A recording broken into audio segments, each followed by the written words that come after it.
Okay, welcome back to read through slash maybe play something of Adventure Conqueror King System, second edition or two. I mean, it's really just kind of like, it's not really a second edition, and I don't think they're really calling it a second edition. It's basically just like a reformat, because I've looked at the rulebook for the original release of Axe, and yeah, it's not very pretty.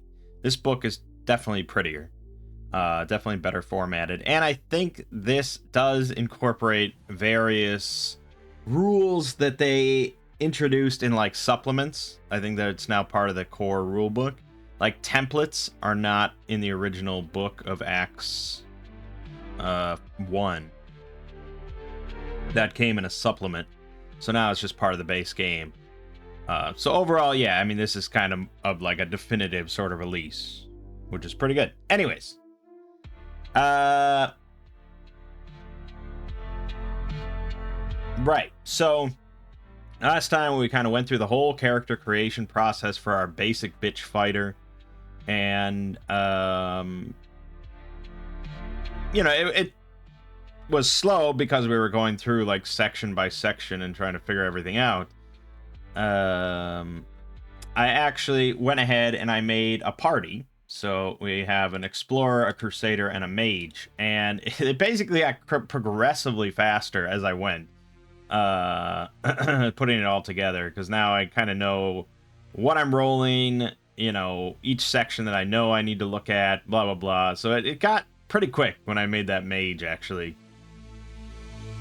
I haven't looked at spells, so we haven't really done that. But the Crusader, you know, divine magic, divine casters, the prayerful ones as they call it, they get access to all their spells, you know, all their like tier 1 spells. They just get like a big list, and they can access those every day. You know, they don't have like a repertoire like studious casters. As for the mage, again, I also didn't look at spell lists, because your template, when you roll your template, that does provide you your starting spells. And I'll talk about those other characters in a minute. But yeah, as for the fighter, you know, I think it's pretty cool. I really like that whole template idea and that concept, because I think it really can help sort of paint a picture of a character, just like at a glance, just from like equipment and the proficiencies and stuff. You know, we have a guy here with chainmail and a big bearded axe and a Francisca. He's got Berserker Gang. I mean, we clearly have very much of like a Viking style guy here, which is a lot different. It's definitely a very different picture than had we gone one step up to a Corsair that had swashbuckling and seafaring. I mean, that's a very different fighter, really. Mechanically, maybe not insanely so, of course, but thematically, yeah, that's a lot different of a character. And compare that to like a legionary. That's much, you know, legionary, you're picturing, you know, a much more disciplined, imperial kind of soldier compared to a ravager who is used to fighting in you know, in raids and stuff like that, with his big axe and shouting at the top of his lungs and stuff. Compare that to a gladiator, also very different. And I love the gladiator gets sword and dagger weapon focus and seduction, and he's got an amphora of oil for polishing his body. Yes, I don't know. I think it's really interesting, and the fact that all the classes have these cool templates is really cool, because it doesn't require much, and it makes character creation so much faster. You know, yeah, sure. If I'm sitting down and planning, like, okay, you know, we're gonna be doing this huge campaign and blah blah blah, maybe I'd be more interested, possibly, on sitting down, picking my proficiencies, picking my equipment, and sort of building out the character from scratch. But honestly, this is OSR shit, so chances are you're just gonna die. So, you know, just roll something up quick and then flesh out the character as you go if he survives. And I think templates are just great for that. That's really nice. Honestly, I wish like every game had this, or most games had this. Some, like Shadow Dark, probably not really necessary because character creation is just so simple and quick anyways, but for like crunchier games, fuck yeah. I would love it. Honestly, like for like Shadow the Weird Wizard, I might just start coming up with templates for like the novice paths. I think it's really pretty cool. The thing is, at novice path level 1, you don't really have that many choices for most classes. Like in Weird Wizard, the level 1 fighter doesn't really have any choices. There aren't proficiencies or anything like that. So the template would be for like level 1 and 2. You know. But still, I think it's interesting. Anyways, let's look at spells finally, because we want to get to this. Okay. So spells can be cast only by characters of special classes, called casters. Blah, blah, blah, blah, blah, blah.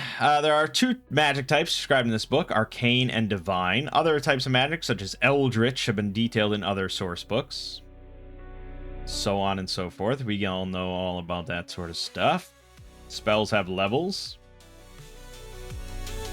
And during any single day, spellcasters can cast a number of spells of each level indicated on their progression table for their class. Unlike other fantasy games, in Axe, spellcasters do not have to memorize or prepare their spells in advance. I love it. Yeah, so good. Everyone's a sorcerer. Very nice. Fuck wizards. Fuck them all day, every day. Once a caster has cast all of his available spells, he has exhausted his personal power and cannot continue to cast spells. You have to get 8 hours of restful sleep. And you cannot enjoy more than 8 hours of restful sleep in any 24-hour period. It all makes sense, yes.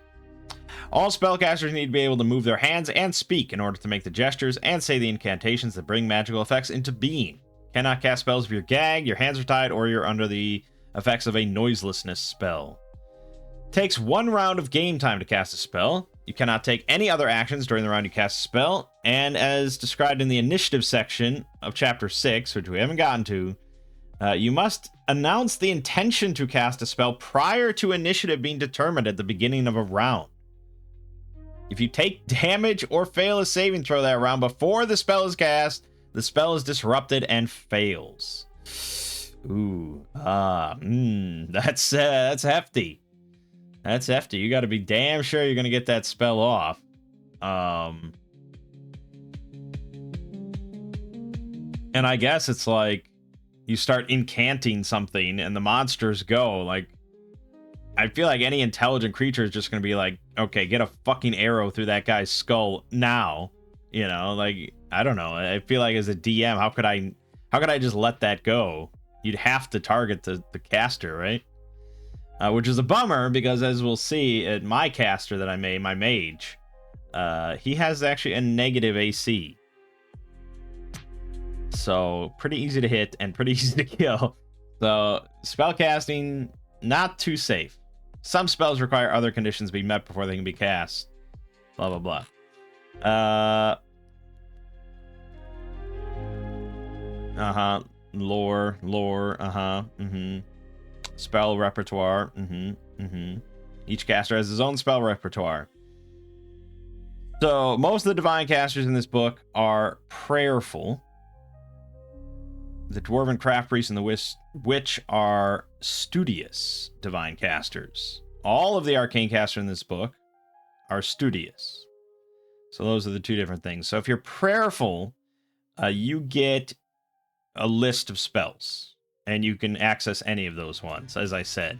Whereas the studious ones have to pick certain spells as part of their repertoire. They don't have access to all of them.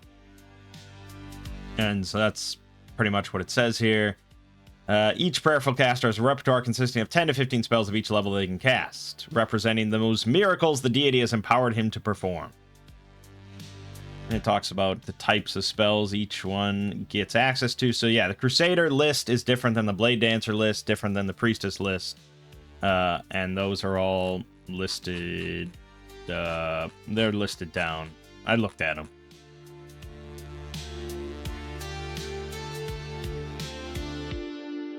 So if you're going to make, a new prayerful caster or something like that, you do have to come up with all the lists of repertoire, for their spells.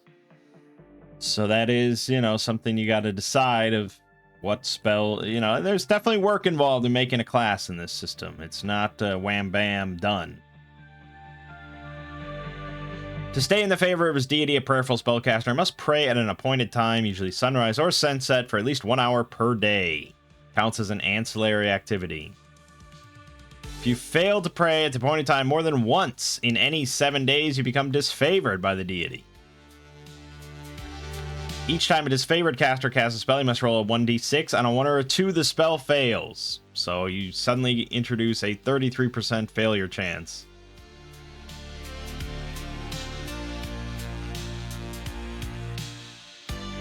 Then for Studious, they have their own repertoires that they pick based on their level and intellect bonus, blah, blah, blah.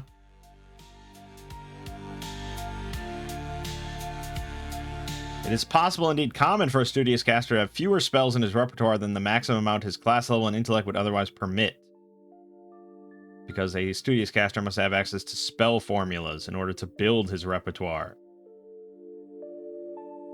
That's interesting.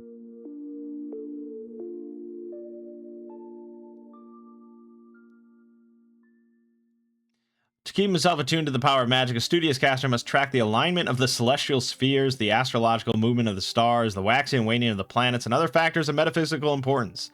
Each day after he rests, a Studious caster must spend at least 1 hour reviewing these factors. This study counts as an ancillary activity.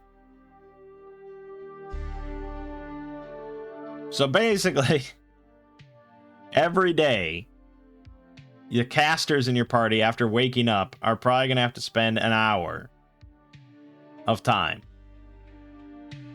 to prepare. So you're losing out on an hour every day, and the fighter's just like, fuck, I mean, how many times can I polish my spear? Euphemism.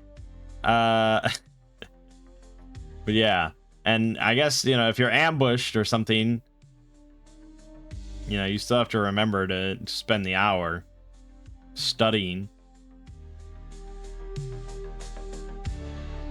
And if you fail more than once in 7 days, you become forgetful, and it's the same failure chance. So basically, all casters are pretty much the same. It's whether you're studying a book or praying to God.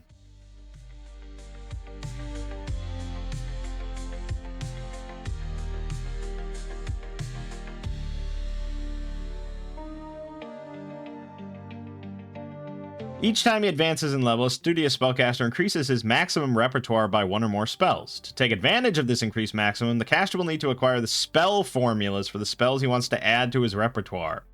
There are a number of ways. He can copy a spell formula from a magic scroll, fellow mage's spellbook, or other source straight into his own spellbook. Copy an existing formula at a rate of 1 page per day of dedicated activity, plus 1 page per rank in art, calligraphy, or craft scribing. He must have a book with blank pages available to copy into. He can buy or steal a spell formula, or even an entire spell book from another mage. In this case, he does not need to rewrite a formula in his own hand, unless he wants to. Some casters are comfortable having their spell formulas spread out across many volumes by different authors. Others are more fastidious and prefer to copy each spell formula they find in their own hand.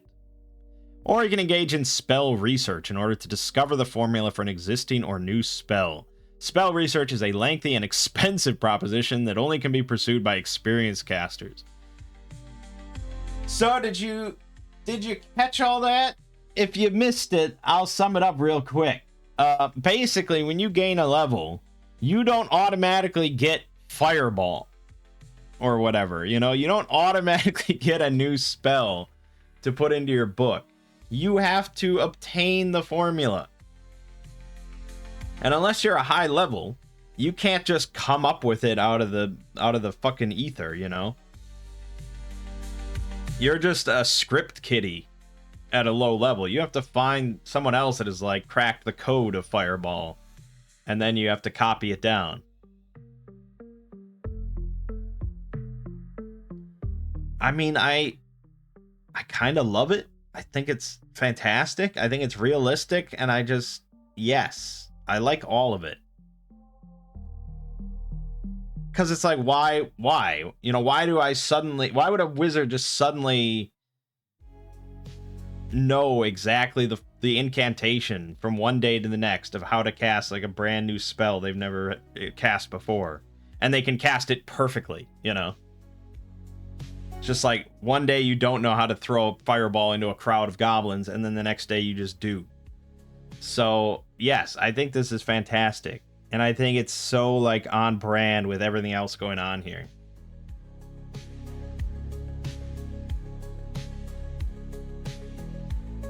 And again, I like, you know, like Shadow the Weird Wizard. I like playing games where I can call down a fucking meteor just because I've done like 7 adventures or something like that, you know? Like, I like games where spells are just insanely powerful and I can feel powerful.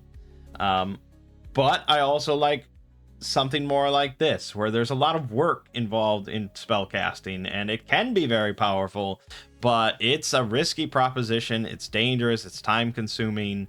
You know, you have to cast a spell and you try to avoid getting sniped in the head while you're doing it.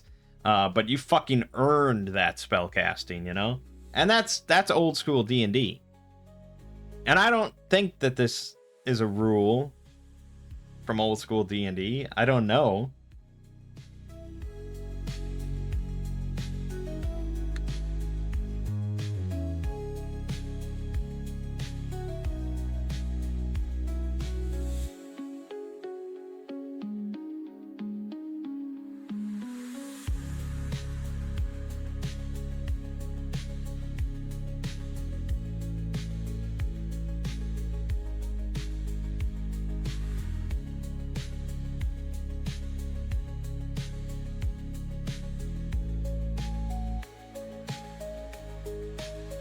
Maybe it is. I mean, it might be. Honestly, I have no idea.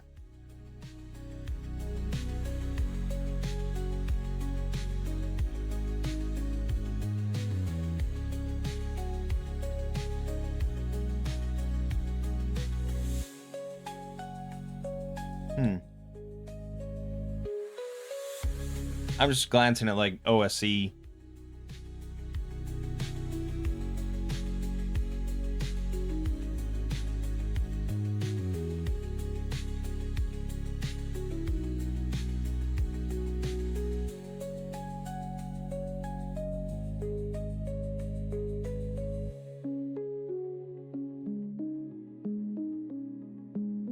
I mean, it sounds actually pretty similar here in OSE for, you know, arcane spellcasters, adding spells to your spell book. I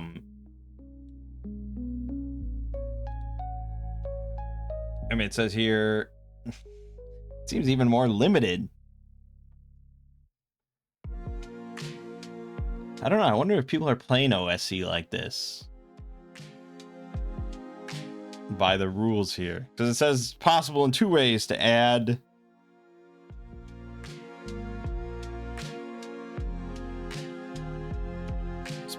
possible in 2 ways to add spells to your spellbook. One is by mentoring. You may consult an arcane guild or mentor to learn new spells. This takes about a week of game time.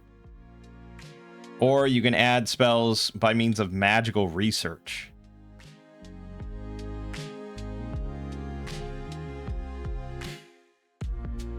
But, I mean, you go to magical research, and that involves creating new spells entirely. Like, not from a list or anything like that. So, actually, I'm not sure.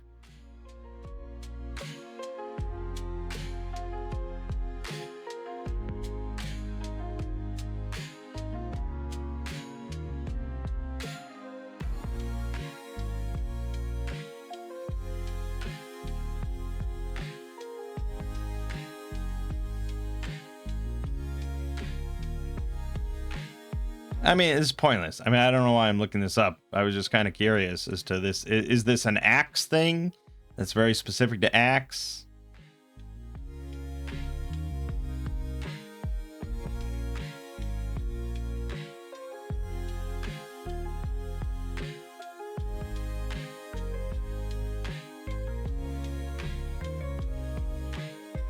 I don't think so.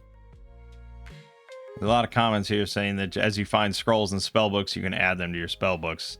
That's not outlined in the rules, however. So this must just be more of a house rule thing that people are playing with.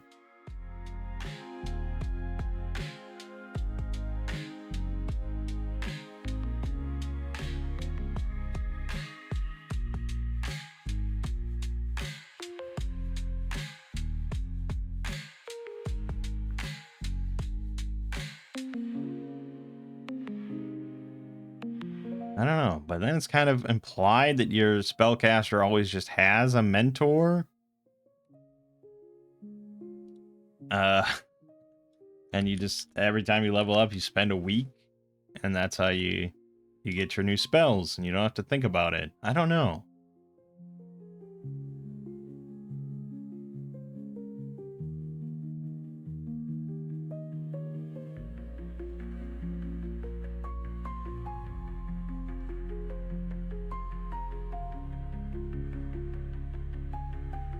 I don't know. Irrelevant. We don't care about that. We care about Axe, and I like it in Axe, so it's all good. Moving on.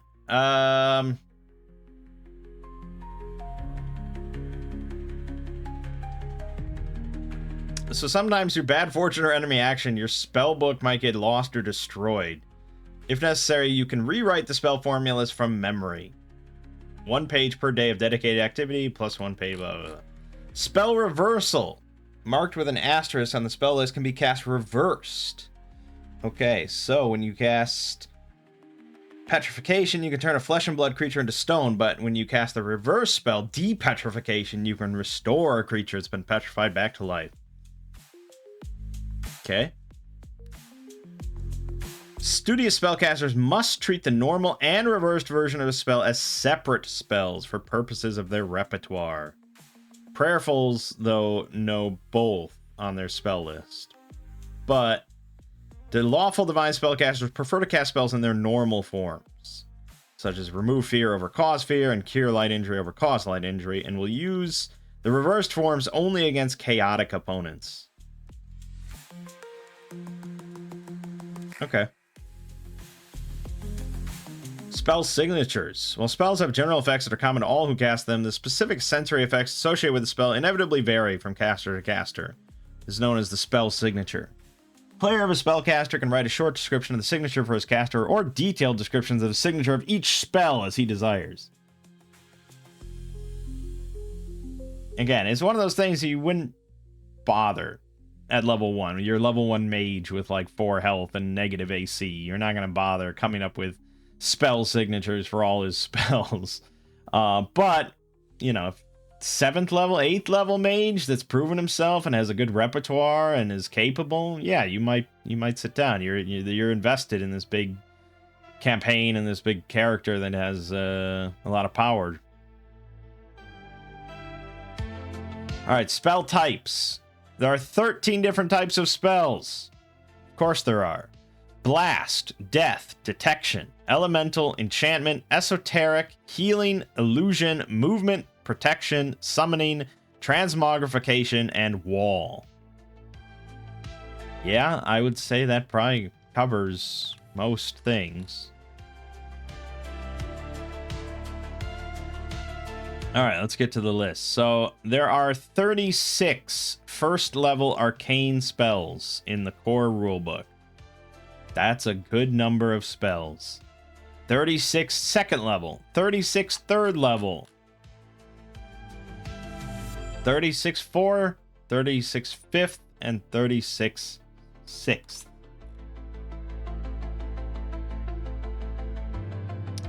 That seems like an obscene amount of spells.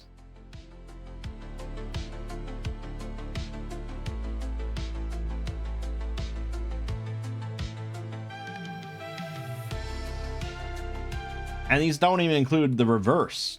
I thought it might just list both the normal and reverse for each one, but it doesn't. So it's technically more than that.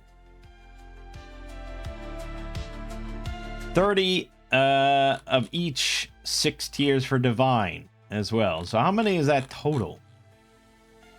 A fuck ton. That's the answer.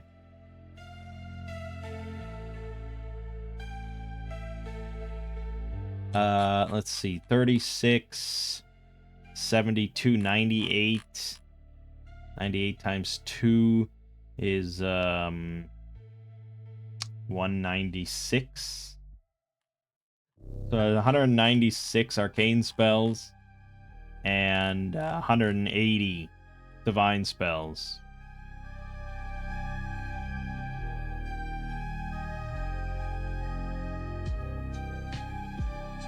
That can't be correct. No, that can't be correct. No.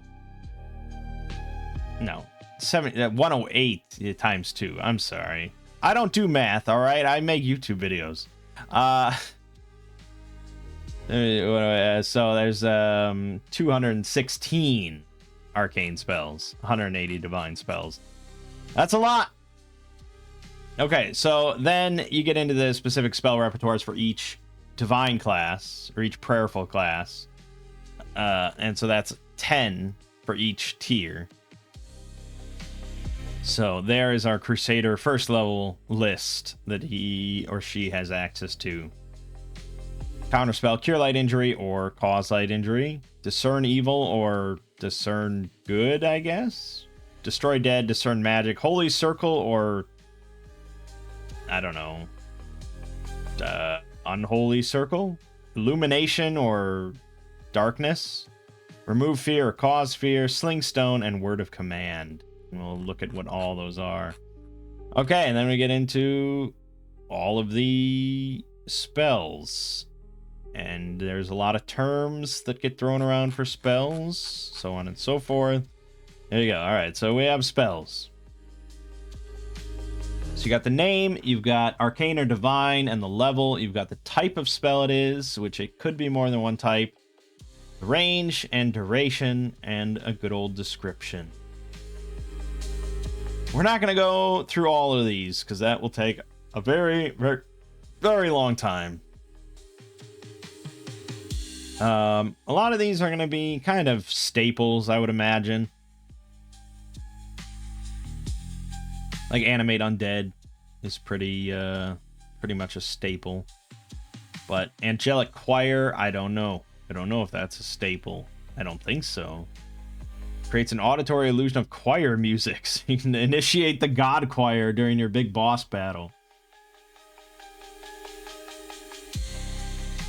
Primary use by priestesses to impress their congregants during benedictions and holy rites. But some adventurers hire priestesses to cast it from the rear ranks to ensure their epic adventures are accompanied by appropriately epic music. Amazing. That's a fucking spell. You just have a priestess with you whose sole purpose is to initiate the God Choir for epic Dark Souls battles. Awesome.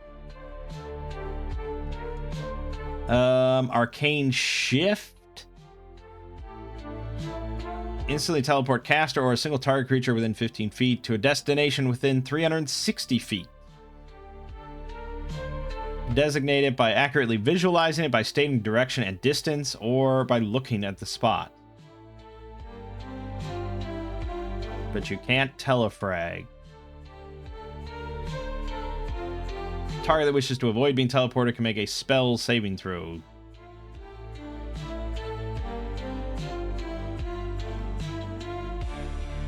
Ah, yeah, see, the example is casting it on a war elephant charging at you to send it 360 feet up in the air. The war elephant doesn't want to be teleported, so it makes a spell saving throw. Unfortunately, it fails. Therefore, the war elephant, its rider, and all the archers are all instantly teleported upward 360 feet. Yeah, I would imagine that's fatal. I would hope. Because it's like a d6 per 10 feet, right? So 36 d6. Yeah, that'll probably do it. Arrows of the Sun. Sets aflame the knocked arrows of friendly archers within range. Up to 20 archers can have an arrow set aflame per caster level. Deal an extra 1d6 point of fire damage on a successful attack. This spell was created for battlefield use. Again, like, It's a big focus of the game. You would not find a spell like that, I think, in the 5th edition spell list, D&D, because it's just, it would never really come up. And it's a 6th level divine spell. It's like max level divine. And you wouldn't use that on your party to just make their arrows do an extra d6 point of damage. But if you're a level 10 divine caster, you know, you can buff 200 archers, so all their arrows deal an extra d6 point of damage. That's a big swing in a large scale battle.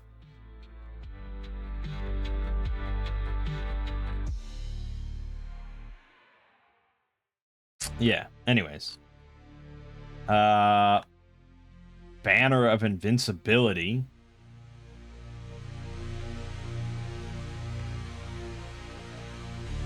While the spell's in effect, any missile or melee attacks dealing mundane damage target the bearer of the target flag or any of the bearer's allies within 10 feet of the flag are deflected and automatically miss. That's an Arcane 6, Divine 6 spell. So I assume that means it's on both spell lists? Lasts for 1 turn, so 10 minutes. Seems really good. Also, if used during a battle, it can protect all man-sized creatures in a platoon-sized unit of formed foot.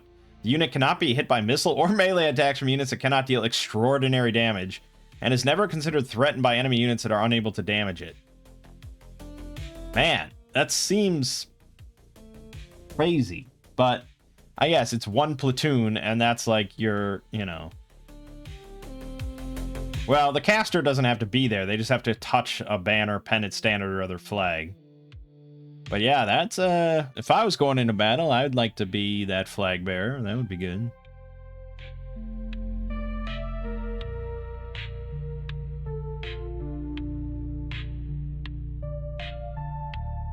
I mean, we're mostly going to be playing, if we do play anything, it's going to be with very, you know, level 1 spells. But obviously, I'm always interested in, like, the high-end stuff to see just how powerful you can get in a system.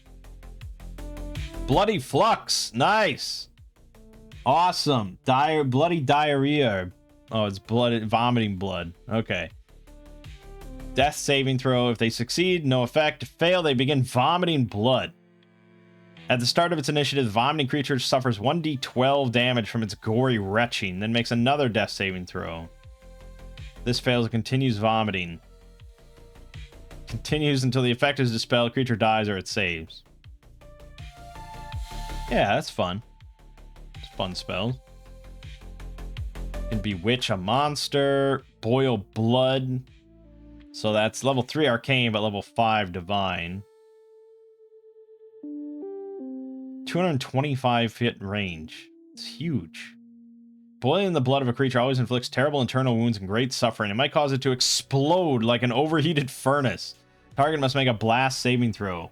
Fails, creature is stunned until the end of its next initiative and suffers 1d8 damage per caster level. If the target is reduced to 0 HP or less by the spell, it detonates in an explosion of boiling blood, scalding pus, and melted organs. The explosion kills the target instantly. Each creature within 5 foot of the exploding target must make a blast saving throw.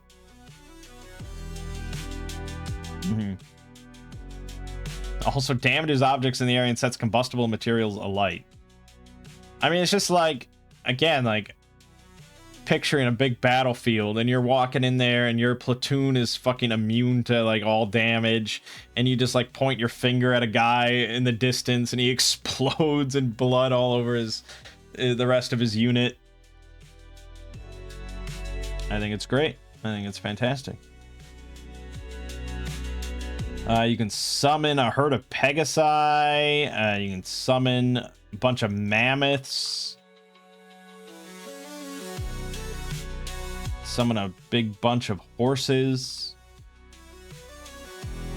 You can summon 1 or more large cats.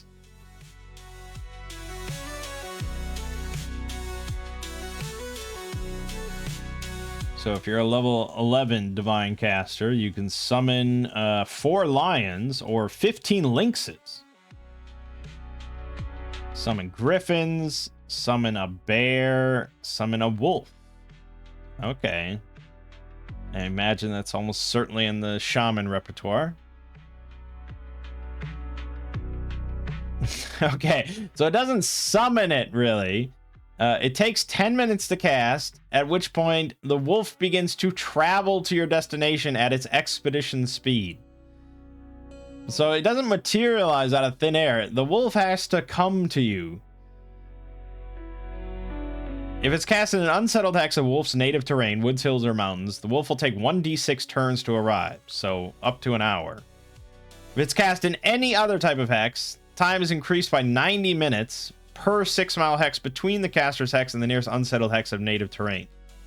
So, yeah, I like, again, that the default, the system just it just assumes and is based on a 6-mile hex crawl, which I think is great, because that's the best way to play. So you've got that baked into these spells like that, and it's like, okay, I mean, it's pretty simple to calculate then.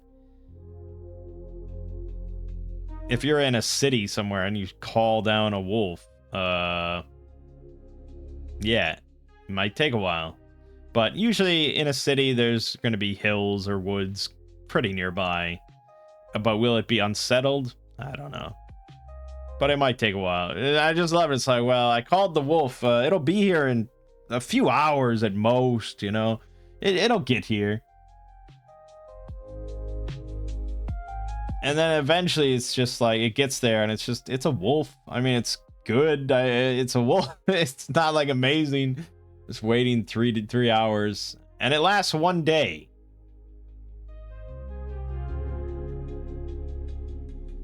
Until the wolf is slain, spells dispelled, or 1 day passes.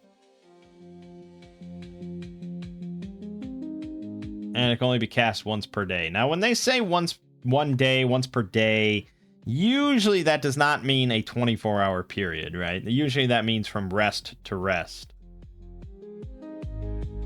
Just because it's so much easier to calculate and adjudicate. If you start tracking everything based on, oh, it's 24-hour period, blah, blah, blah. It just becomes too much. Just too much bookkeeping. Rest to rest is so much simpler. So, yeah, it's definitely something you probably want to cast early in the morning when you get up. It's like, all right, well, it's gonna take a while for my wolf to get here, but he'll come. And then at Divine 2, you get to summon a pack of wolves. Capsizing Wave, Carnage. You can massacre and maim one or more humanoid targets. Up to 4d8 HD of humanoids.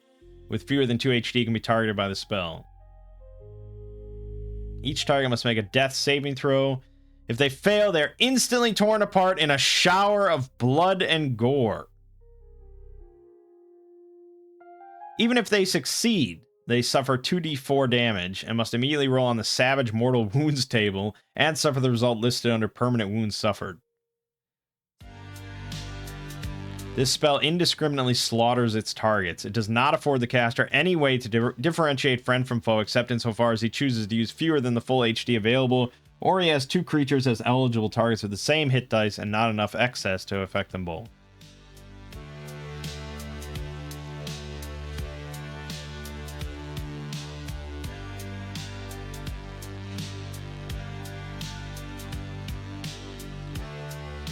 So it's not like...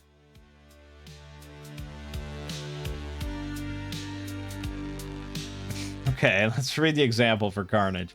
Ra Ramses, the 14th level mage, accompanied by his 0-level henchman Thotep and his 1st-level henchman Flavian. They enter an open-air marketplace where 46 0-level merchants are offering goods supervised by 1 1st-level fighter. Ra Ramses decides it would be easier to massacre them all than to barter for the goods he wants, so he casts Carnage. Jesus. After completing the spell, Ra Ramses rolls 4d8, scoring an exceptional 5, 5, 7, and 8 on the dice. A total of 25 hit dice of creatures can be targeted. Ra Ramses must target the creatures with fewest hit dice first, but can choose between eligible targets with the same hit dice.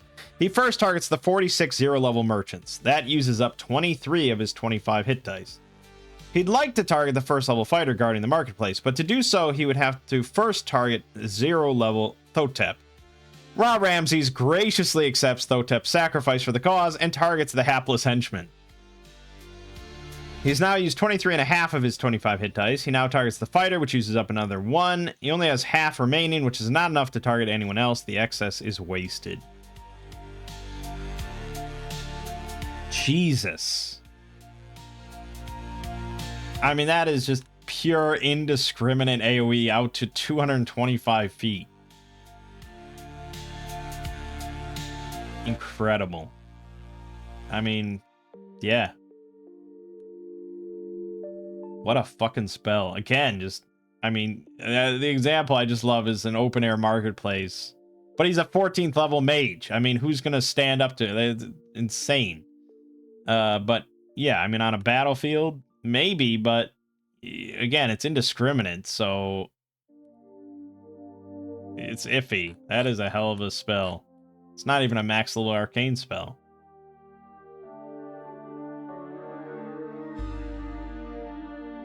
I mean, there's just so many. We could spend. This could literally be the entire video. So let's not. Let's look up instead the spells that I have available to me with my level 1 characters. So let's go over my other characters real quick here. So I went with an explorer instead of a thief. I don't know if that was the right choice. I probably should have gone with a thief, but I wanted just like a ranged archer thing. The problem is we have, well, no, I mean, our crusader is melee, so yeah, all right. So we have Barizon, explorer,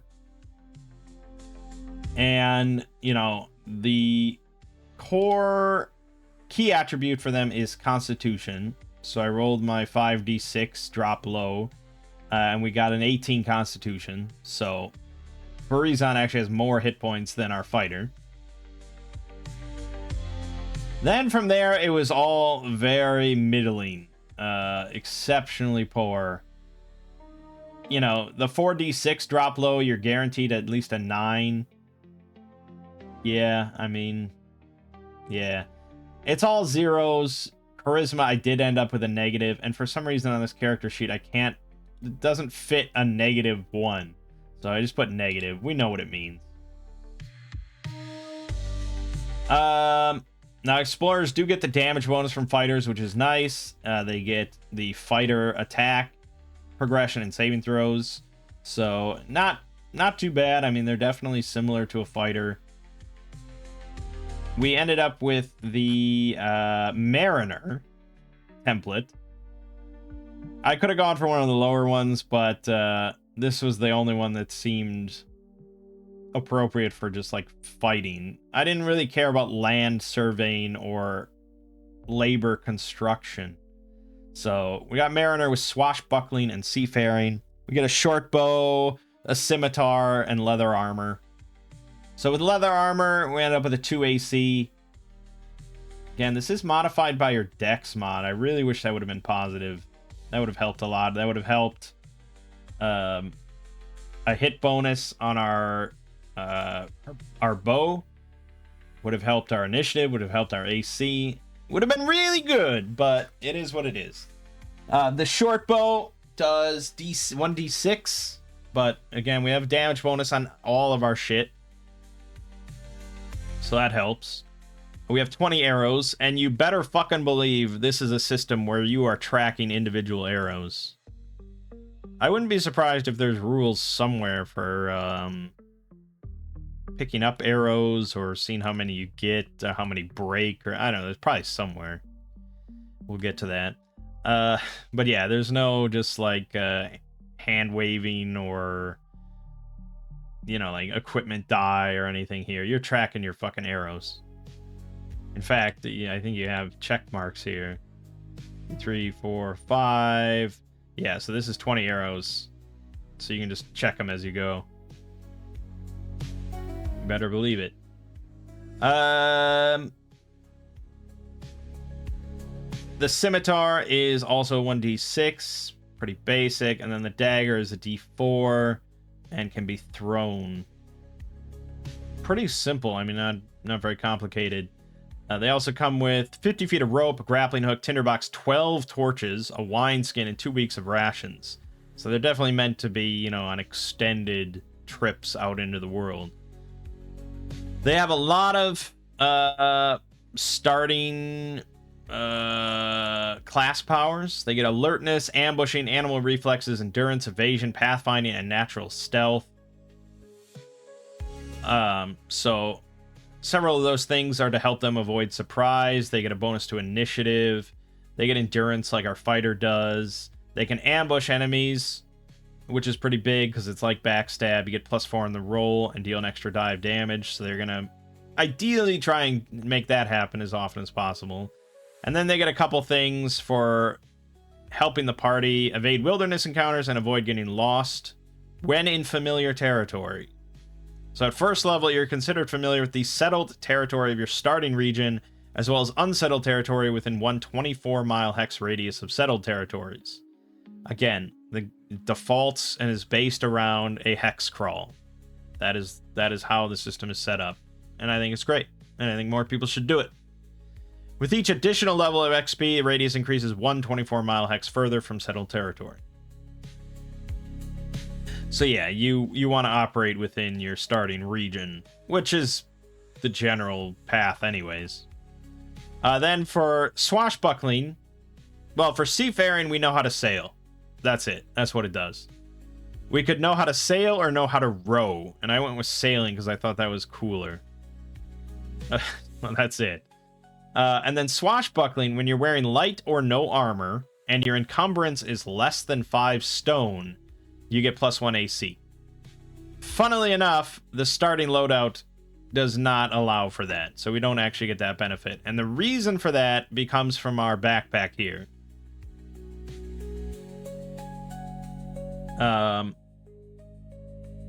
And that's because many of these things weigh a lot. So the 50 feet of rope, that's 1 stone. The 12 torches, that's 2 stone. Because 6 torches is 1 stone. So you're already looking at 3 stone just from that shit. And then the iron rations, that's 1 week is 1 stone. So actually, I can't even fit all this in my backpack, to be honest. Because the backpack can only hold 4 stone, and we have over 5 in there. But that's where all my encumbrance is coming from. And this is why you really want like a torchbearer or something.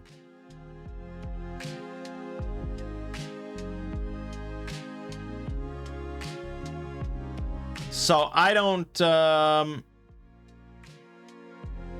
how I'm meant to like organize this. Obviously, I would imagine the template is designed to be like carryable. But I'm just not really sure how you organize this. Where do I mean, it says you have pouches or pouch.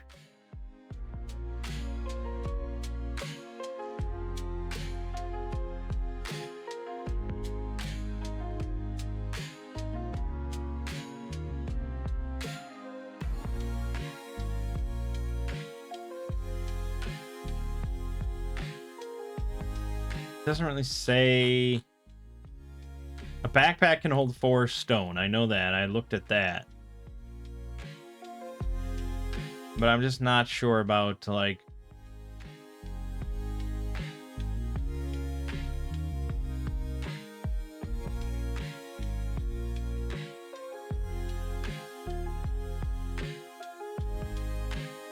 I don't know.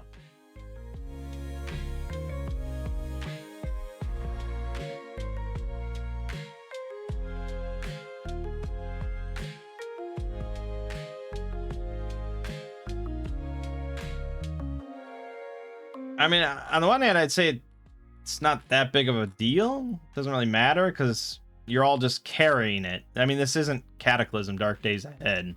It's not like we have to worry about every pocket. Right. So it's on your person, and that means it's encumbering you, and that's the main factor of why you can't carry that much is because of your encumbrance. I get that, but then what is the point of having a backpack? Let me go back to the backpack description, because maybe I'm unclear here. Backpack is a bag worn strapped on an adventurer's back. Using it allows you to keep your hands free while carrying up to 4 stone of equipment. So yeah, it does sound like you have to account for where everything is on your body.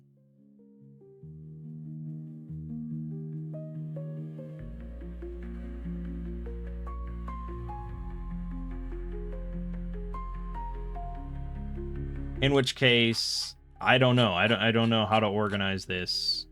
And for the moment, I don't know if I care that much. But it does sound like it matters.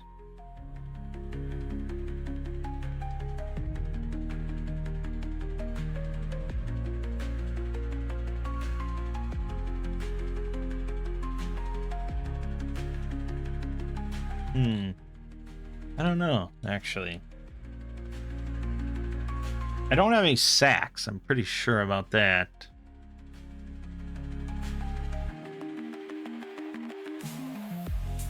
I probably have to join a Discord. That's what I have to do and get all the fucking Discord information.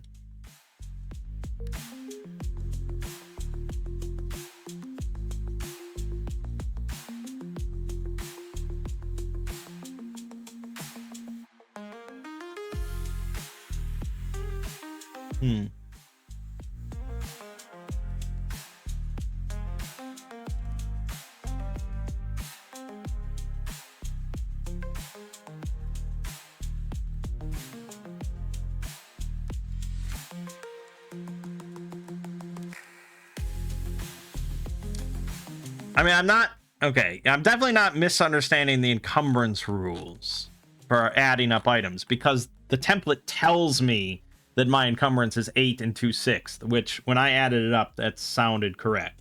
Because my armor is 2, I think my short bow is 1, and I think my arrows are... No, I think the short bow's 1, I think the backpack's like 1. And then the contents of my backpack is like 5 or something. It was something like that. It added up correctly. Again, I don't think it's like the end of the world if you just didn't worry about where everything is on your body. But that does nullify the importance of the backpack, and I don't really want to do that. So I'm certainly unclear. I have a sash. I can hide things, 1 per sleeve and boot. I don't know, where does pouch come in here? Tell me about a pouch. See, that's a specific, like, piece of gear. They can contain half a stone. I don't have any. Oh, now, are you serious? The whole thing crashed?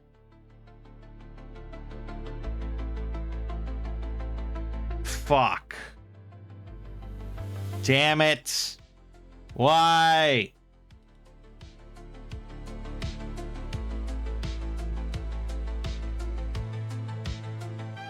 Okay, hopefully I don't lose. I don't know what I changed. I don't know what I changed.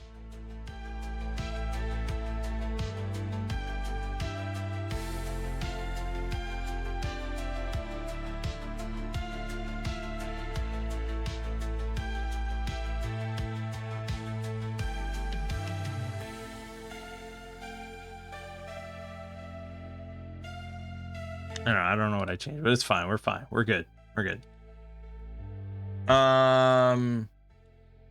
Yeah, I don't know, man.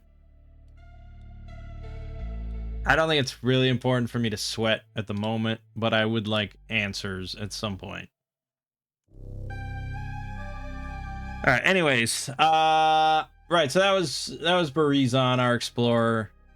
He's okay with a bow insofar as he has a bow, and he can fire it without penalty. But yeah, he's not great. He just has the most health, and that's kind of about it. Then we have the Crusader, Valencia. So this was a really weird one where I rolled 5d6 for willpower, the key attribute for the Crusader, and I got a 13. I was very sad. And then I rolled 4d6 for, I think, like, strength. I think it was strength, and I got a 12. And then I rolled 4d6 for charisma, because I figure, okay, it's the, it's the face of the party, it's Crusader, whatever. I ended up getting an 18. So, she's got really good charisma. Then the rest was, middle of the road. So again, not really special at combat or anything like that, and the high charisma is not like a paladin from D&D or something. It doesn't really impact us much, except for the fact that, yes, I mean, you are kind of the face of the party, because a lot of reaction rolls are going to be swayed by whoever has the highest charisma. And our template that we got for a Crusader was I actually rolled Priest, and then I was like, I'm gonna actually step that down to Proselytizer, because they get Diplomacy, and I thought that was cool, because that's another +1 on reaction rolls when attempting to parlay. So assuming you're not dealing with something just intrinsically hostile, we have a pretty good chance of being able to cool our jets. But, against most chaotic creatures, I imagine it's just fuck you and everything you stand for. And I think our Crusader feels the same way, so we're not even going to try to parlay with that shit. We also got Divine Health, immune to all forms of disease. You don't get that automatically. That is a specific proficiency. We get 1 divine spell per day. And we got the full list for the Crusader, which is Counterspell, Cure Light Injury, Discern Evil, Destroy Dead, Discern Magic, Holy Circle, Illumination, Remove Fear, Sling Stone, and Word of Command. So we can cast 1 of those spells per day. And we also get Rebuke Undead, which at level 1 is mostly only good against skeletons. Can be alright against zombies. Past that, it's pretty unlikely. You can use this as many times as you want throughout a day and throughout a battle, but if you fail completely to rebuke any undead during an encounter, you can't rebuke undead again for the remainder of that encounter. And again, rebuking, that is, they become frightened for 10 rounds, during which time they must flee at running speed or cower in terror. And as long as our Crusader doesn't strike them in melee, they continue to just cower or run. It's a pretty damn good ability. It's really, if you're going up against undead, you want a fucking Crusader. That is good. As for the template equipment, we got a mace and a wooden shield and ringmail armor. So we finally have a character with a shield. So our AC without the shield is 3, with the shield is 4. We actually don't have a backpack, but I did get a small sack. So we can hold our holy book, our water skin, and a week of food.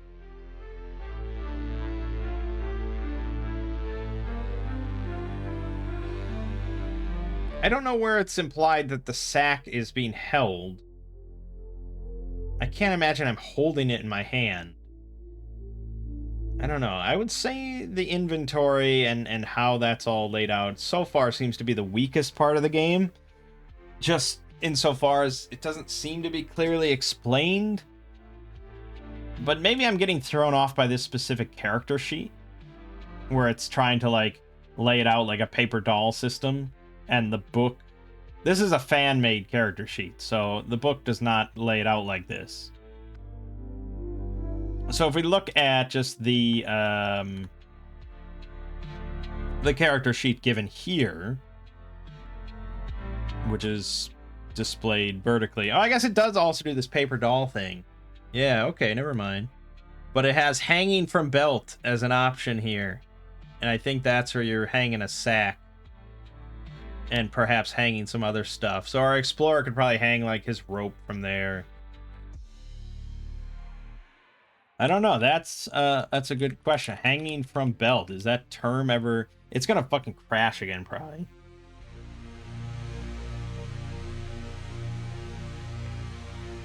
So that's not... It's not ever mentioned in text at all through the whole book. And then you just throw that at me. It's like, oh yeah, hanging from belt. And again, this is what I'm saying. It's just like, I feel like it could be outlined a little better. Alright, let's look at our spells available to our Crusader. We gotta go scroll down just to get to our first one. A shockingly counter spell.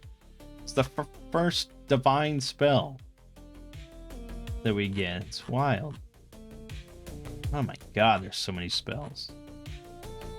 I mean, I love it. More spell. I can never have enough spells. No, I passed it by. Counter spell. All right.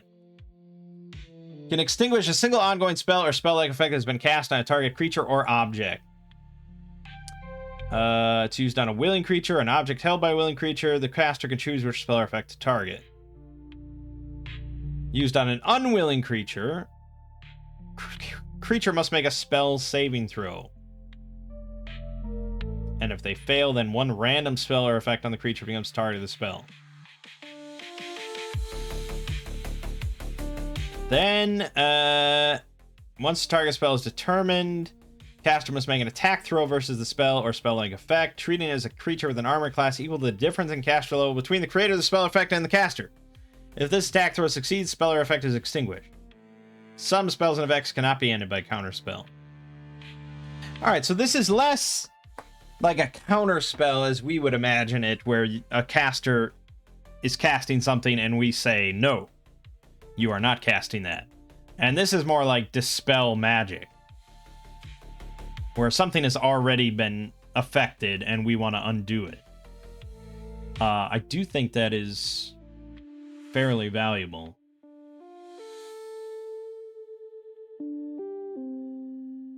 You can just extinguish a single ongoing spell or spell-like effect on a creature or object. That seems, yeah, pretty good and pretty open-ended.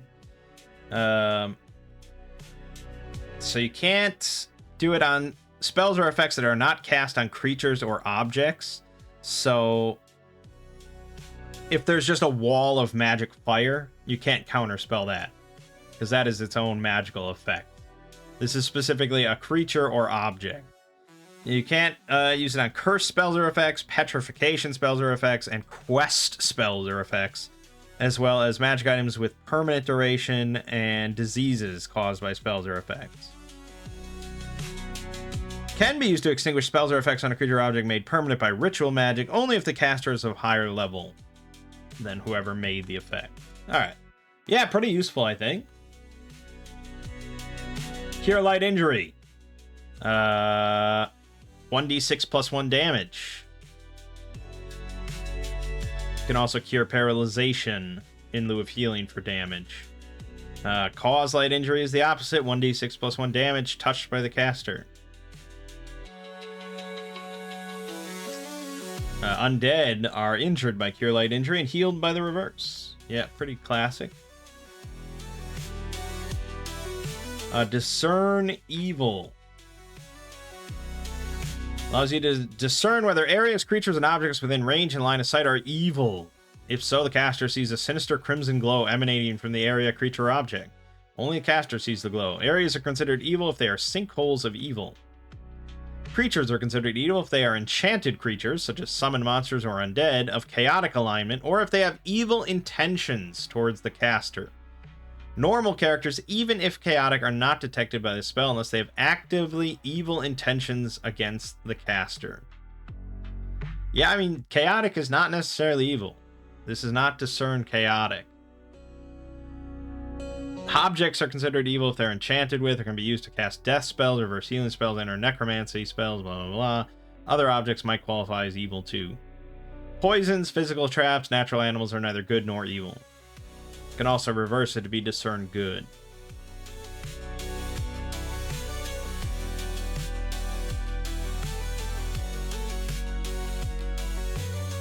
And it lasts for 3 turns, so, 30 minutes. And you can just detect anything that has evil intentions towards you. Yeah, also pretty useful, especially, in, like, social situations, maybe. You're trying to suss out, like, an evil cult or something, who knows? Some nice little spell. We only get 1 per day, though. That's a big decision. Destroy dead. I skipped over that. Hold on. Destroy dead, yeah. Target the bones or body of either an unanimated skeleton or cadaver or an undead skeleton or zombie of less than 9 hit dice. So if you target an undead skeleton or zombie, must make a death saving throw. And if they fail, they immediately crumble to dust. Done. Simple. Save or die against undead within 225 feet. Yeah, alright. Not bad. Up to 9 hit dice, too. At level 1, that's not shabby. Discern magic. Allows you to discern whether areas, creatures, and objects within range and line of sight are imbued with or affected by one or more magical effects. 2 turns within 90 feet. Also useful sometimes. Holy Circle. Oh boy. Okay. Creates a holy circle of protection around you with a 10-foot radius. Provides protection from attacks by enchanted creatures and evil creatures, including constructs, incarnations, or undead, any conjurer summoned creatures, or any other type of creatures designated in the monstrous manual as enchanted. Evil creatures include enemy creatures of an evil alignment other than the caster's alignment, and inherently evil creatures such as incarnations or undead of chaotic alignment. Blocks enchanted creatures from entering its area of effect as if it were an impermeable barrier.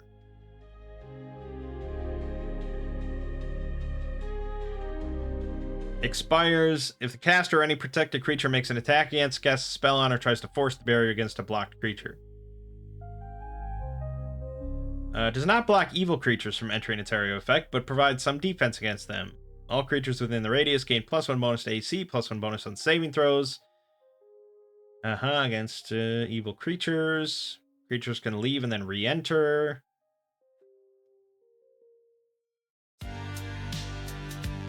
It lasts as long as the caster remains stationary and concentrates on it. You can also do Unholy Circle, but we would never do that. Okay.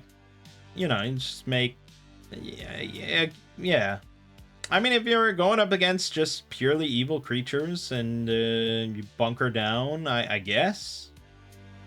It's a possibility. I don't know what concentration involves. But, yeah. Illumination. Create a spherical region of light around the target location or object. Approximate that, cast by a torch. Sheds bright light out to 15 feet, dim light down to 30 feet. The effect is immobile if cast into an area, but it can be cast on a movable object. Reversed, it becomes tenebrosity. Nice. Creating a tenebrous area of darkness.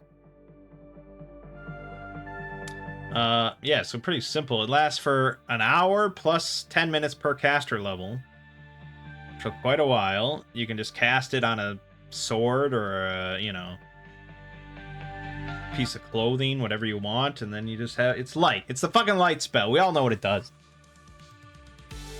Anyways. But it also has a range of 180 feet, so but you'd have to see the target. But, yeah, it's more like you can cast it on like a knife and then toss it into the darkness like a flare. Then we go down to all the way to remove fear. Will calm a target creature. It ends faltering, frightened, or infuriated condition, whether due to magic or mundane causes. It can also cause fear. Sling Stone. An actual attack spell here. 180-foot range. You can magically sling one or more small objects at targets within range. Sling up to one object per level of experience.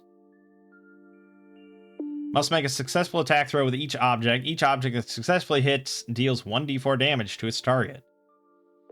To be slung by this spell, an object must be either in the caster's hands or lying on the ground within 5 feet. It must be made of clay, stone, or metal, and must weigh no more than 8 ounces.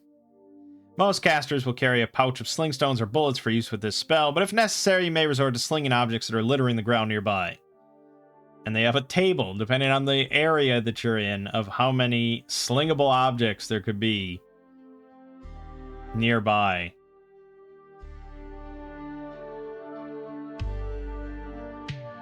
I mean, at level 1, you're always going to have a little stone nearby.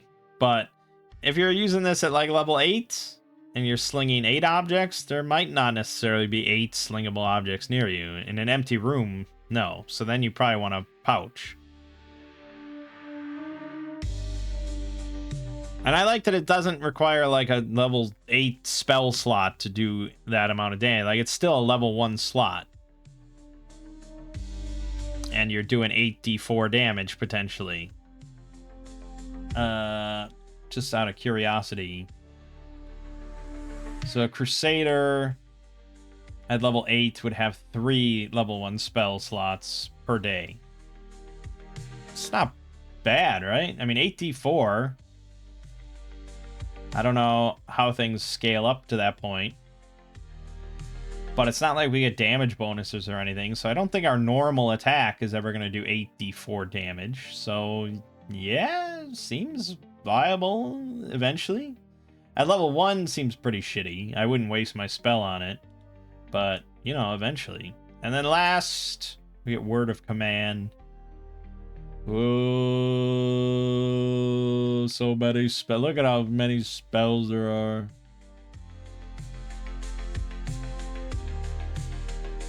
I feel like it rivals fucking Shadow the Weird Wizard in spell count.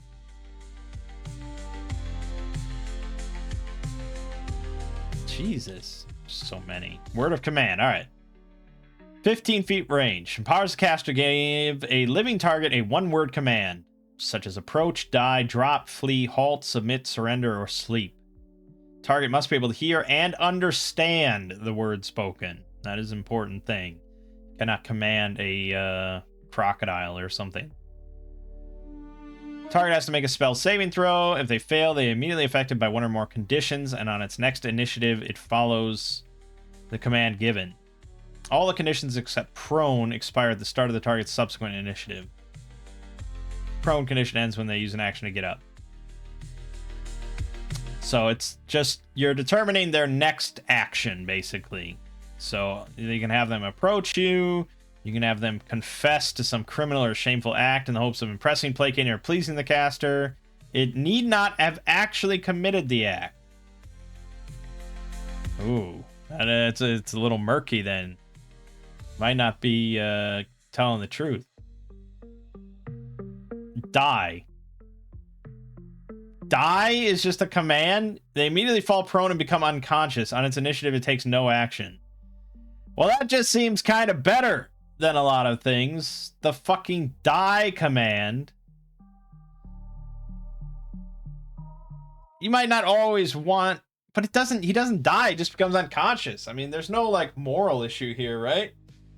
It just seems better a lot of the time. Because like, yeah, you could tell him to drop something if you just want him to drop something, but if you tell him to die, he's going to drop it and he'll be unconscious. You tell him to flee, and I guess he could run away, or you could just tell him to die, and then he's unconscious. Yeah, it seems like the best one. Unless you're looking for some other, like, I guess maybe you want him to confess something, or you could have him go on a rampage.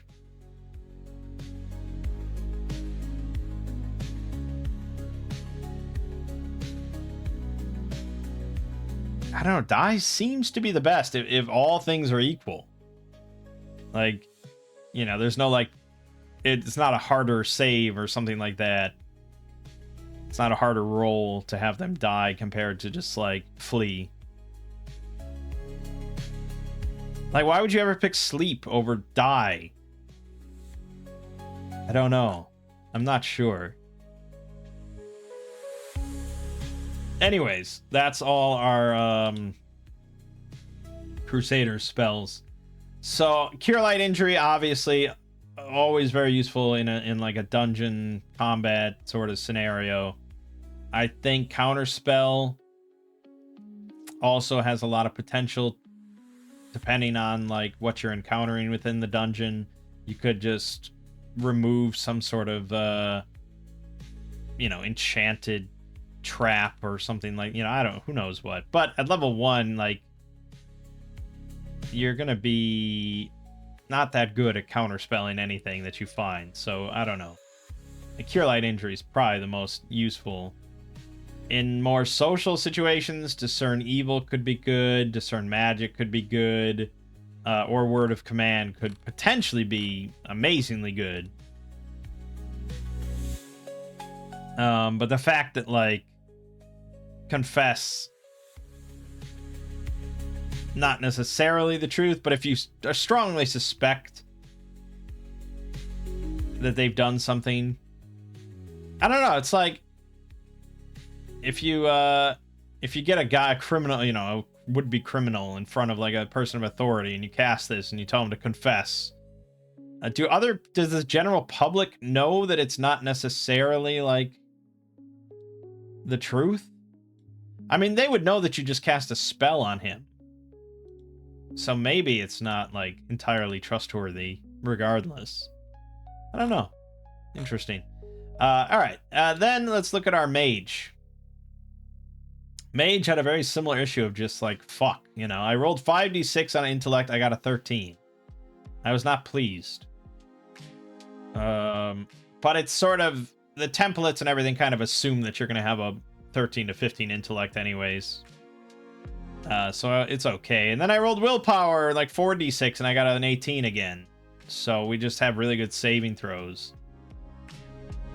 Everything else pretty good, except we do have a negative dex, so that's why our armor class sucks ass in the negative.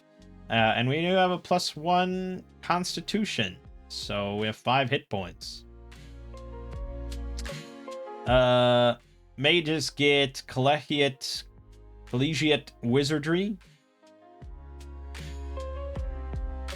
The usual, they can recognize other magical orders and stuff. But we also got, our template was Elementalist. So we got Elementalism for fire. It does say that you can change this to air, earth, or water if you want, but I just went with fire. And that gives +1 damage per die on any fire spells, and a -2 saving throw penalty for the enemies, which I think that's all pretty fun. We got Naturalism, which is all about like appraising or identifying like herbs, plants, things like that, and we can forage for herbs or poison. And Alchemy, we can extract substances from oozes, identify common substances or special, extract toxins from poisonous plants, things like that. We have a gnarled oaken staff and 5 darts, and that's basically it. We do have a backpack. We're not very encumbered, so that's good. I wouldn't imagine so. We have no armor of any kind. And we start with 60 gold pieces, which is pretty phenomenal. That money might have to get spread around a little bit. As for our spells, we got Fan of Flames and Blinding Flash. And again, these were just determined by our template, so you don't have to pick. You don't have to go through all this and spend time looking at 36 spells. Just fuck it. You pick the template, that's what you get. And if you didn't like fire, you wanted earth or something, that was an option as well. So there is some choice there. You could have taken a lower template for different spells, but yeah, you just get what you get. So Fan of Flames. Hurls bolts of searing flames in a fan, 40 feet long, 20 feet wide, stretching from your hands. Each creature of the caster's choice within the fan must make a blast saving throw, taking 1d8 damage on a failure, half on success. Can cause damage to structures in its area of effect. Blah, blah, blah. It also causes combustibles such as military oil or petards to ignite. It's Burning Hands. It's a very classic spell. Always fun. And for us, because we're Elementalism Fire, that's 1d8 plus 1 damage, and they have -2 on the save. So it's even better. And again, we get 1 spell per day. So it's probably going to be that. But let's look at Blinding Flash, which is not quite as exciting, I think. Blah, blah, blah, Blinding Flash. Range 90 feet. Each creature within 10 feet of the Blinding Flash must make a blast saving throw. They fail, they take 1d6 damage and are blinded until the end of its next initiative. Okay, so it's 1d6 plus 1 instead of 1d8 plus 1. And it's 10 feet of a point I can pick. Honestly, it's better than I thought. I didn't know I was going to do 1d6 damage. I thought it was just going to be a blind. So, honestly, it is not bad. We may end up using that because Fan of Flames might be a little too indiscriminate, depending on the situation. This is a little more pinpoint accuracy. And that's it. That's our Mage Purim. Pretty simple. Not a whole lot to say. It's classic sort of level 1 old school mage where she's pretty much worthless in combat except for that one spell she gets, which hopefully is really fucking impactful. She doesn't want to go in swinging her staff, so all she has is 5 darts, which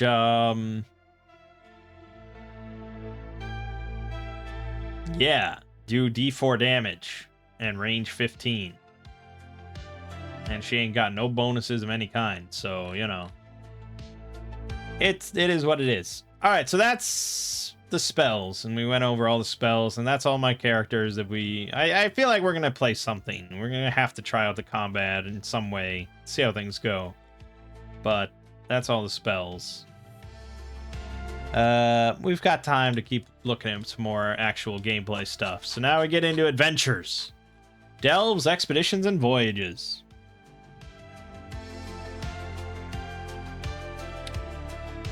Dungeons. An adventure in a dungeon is called a delve. In the wilderness, it's called an expedition. And on the sea, it's called a voyage. When delving a dungeon, adventurers take actions in units of time known as turns and rounds. Gameplay ordinarily proceeds in turns when the adventurers are exploring the dungeon, and then shifts into rounds when the adventurers have an encounter. Turn is a period of time ranging from a few minutes to a quarter hour.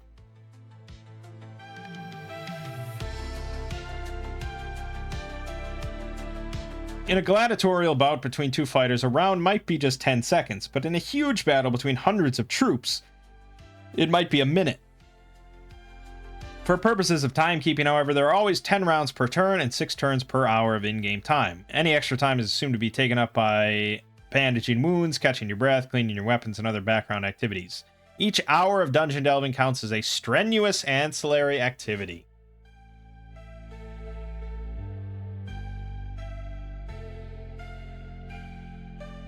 Wow, it's weird to see a VTT mentioned in a rulebook like that. I think that might be the first time I've ever seen that.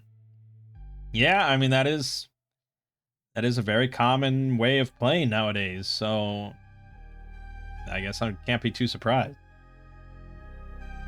So you can move at exploration speed, combat speed, or running speed.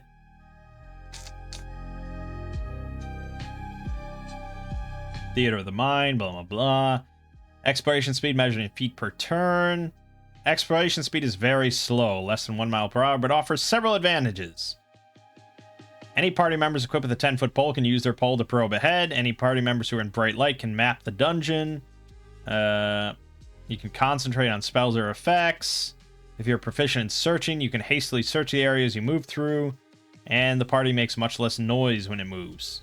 Combat speed is measured in feet per round and represents a brief hustle in conditions of danger and distraction.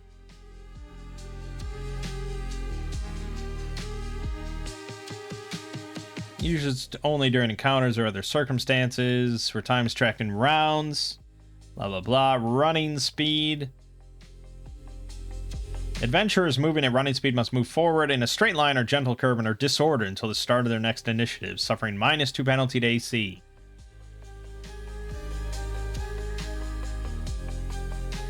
Running in difficult terrain must make a paralysis saving throw, otherwise fall prone. You can only run for brief periods of time before needing rest. After running for 10 rounds, modified by your con, and each subsequent round you run after, the adventurer must make a paralysis saving throw. +4 with endurance. Otherwise, you become winded, and you cannot run or charge until you rest for 1 turn. Marching and mapping. You must organize yourselves into a party formation called a marching order.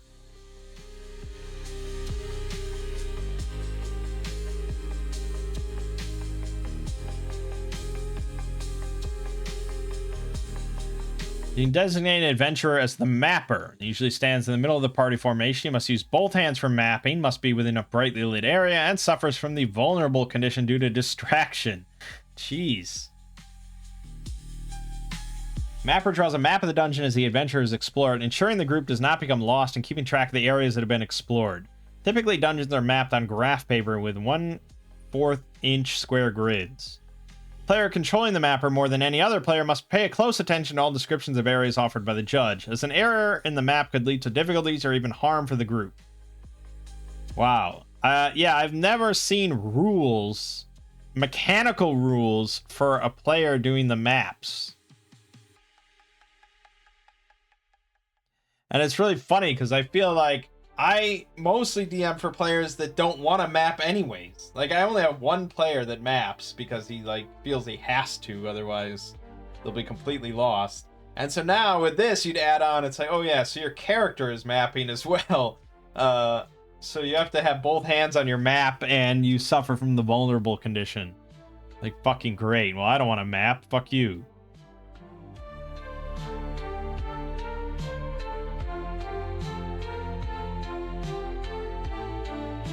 Then, if you don't have the mapping proficiency, the judge doesn't have to provide reasonably accurate measurements, and they won't make any proficiency throws on your behalf to see if you realize your error in the map. They'll provide only vague measurements, and the character has no opportunity to passively detect errors. In the event that the mapper is killed, the player of the deceased character typically passes on cartography duties to a player whose character is still alive. They just pick up the map and go. Yeah, I mean, it's hard to say. Again, I do think it's realistic.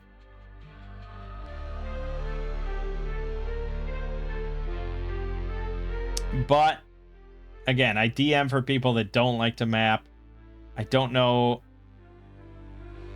Yeah, I'd say just like if you're playing this system and you're going all in with all the rules, you're all in. You know, you're invested in all aspects of like the realism and the verisimilitude of it and everything. So yeah, I suppose so.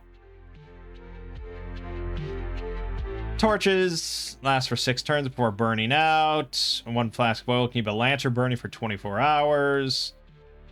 Shadowy senses, lightless vision on some creatures. Blinded creatures suffer -2 penalty to surprise rolls, cannot make free-facing changes, cannot claim a line of sight on any target, cannot make missile attacks. Make melee attacks if they have reason to know the target is there, but suffer a -4 penalty. And reduce speed to 1/3 normal rate. Searching. You can attempt to methodically search an area within 5 feet of your location, or 10 feet if equipped with a long pole or similar implement. Requires a searching proficiency throw of 18+. Judge makes the throw in secret. There might be bonuses or penalties. If you succeed, the adventurer notices any hidden features within the area he searched. If he fails or there's nothing hidden, the adventurer finds nothing. Thieves and other certain classes are especially proficient.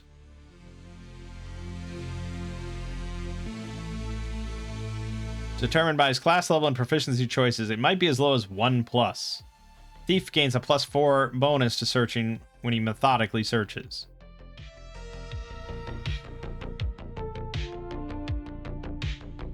Most common hidden features are secret doors and traps. There's no limit to the surprises the judge might hide in a dungeon. Some features might be partially hidden and offer a bonus to searching throws or permit a hasty throw even for non-thieves. Others might be so obscure as to require a methodical search at a severe penalty. Yeah, and listening, blah, blah, blah.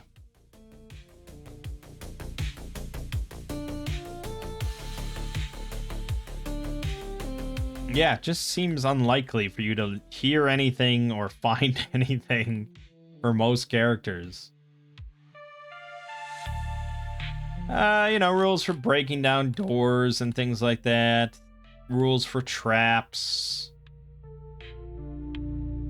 When an adventurer takes an action that might, but not necessarily will, activate a trap, such as walking down a corridor with a tripwire, the judge will secretly roll 1d6. On a roll 1 or 2, the adventurer has accidentally activated the trap, but on a 3 to 6, they accidentally miss the trap entirely and it remains inactivated. Depending on the location of the trigger, the party's formation, and the vagaries of chance, the judge might secretly roll many times before a hapless adventurer sets off a trap. Well, that's fun. That's simple and fun, I think. You might just not even notice it.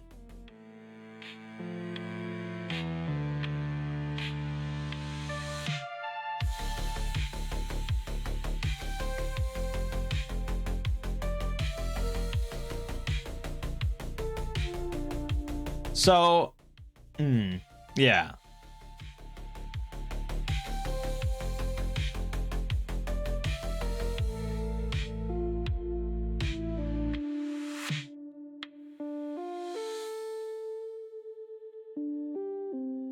So how do you find the traps? Well, much has been written about such things. Many people just think traps are fucking terrible. Many people think that traps should always be, like, obvious and visible because it's more interesting to figure out how to remove the trap or subvert the trap or avoid the trap than it is to look constantly to find traps. I can kind of agree with that in theory. No one really enjoys searching constantly to try and find hidden traps in a dungeon. And the more interesting part is, like, a hazard or an obstacle that you have to circumvent or overcome somehow. So I kind of agree with that in theory, but I don't think this game rolls that way.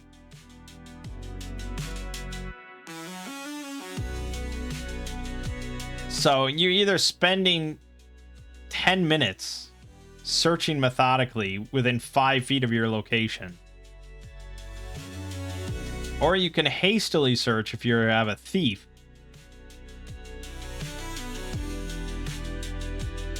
In which case, you don't get that +4.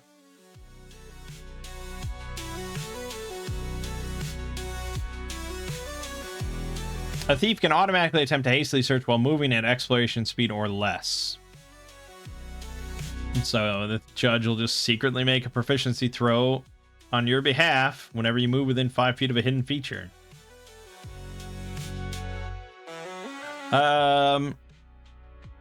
Yeah.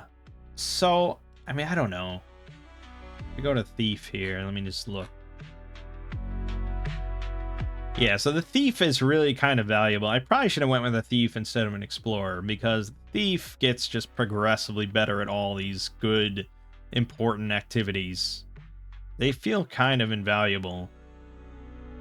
So the thief starts with an 18 on searching, just like everybody else.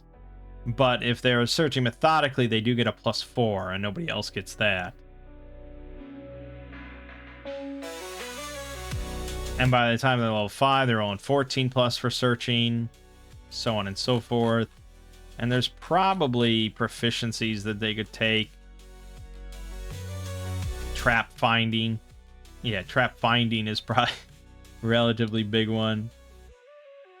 Now, what do you think trap finding gives you? Do you think it's more than a +1 for a whole proficiency, just for finding traps? It is +2 on searching and trap breaking proficiency throws. Searching and trap breaking. He triggers undetected traps on only 1/2 as often as other adventurers on a 1 instead of 1 to 2. Okay, yeah, I mean, if you're doing dungeon diving, I'd say trap finding's pretty good to have. If the DM is the type to just have hidden traps scattered around a dungeon. That's what I said, like having a system where traps are always obvious, and just have to be circumvented. I don't think it really works with this rule system, because you're just invalidating a lot of aspects of the game. So yeah, this is kind of old school stuff, no doubt about it.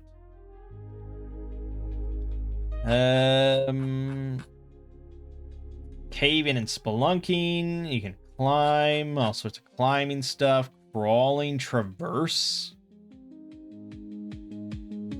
Oh, when you're confronting a chasm too wide or dangerous to jump, you can instead cross by rigging and using a crawling traverse. You must first secure a rope to a boulder, ledge, pillar, or other counterweight on the near side of the obstacle. This takes one full round. Then you must hurl a grappling hook to secure the rope to a counterweight on the far side. Wow, I don't think I've ever seen rules laid out this extensively for that concept, which is a relatively common concept within fantasy RPGs and stuff.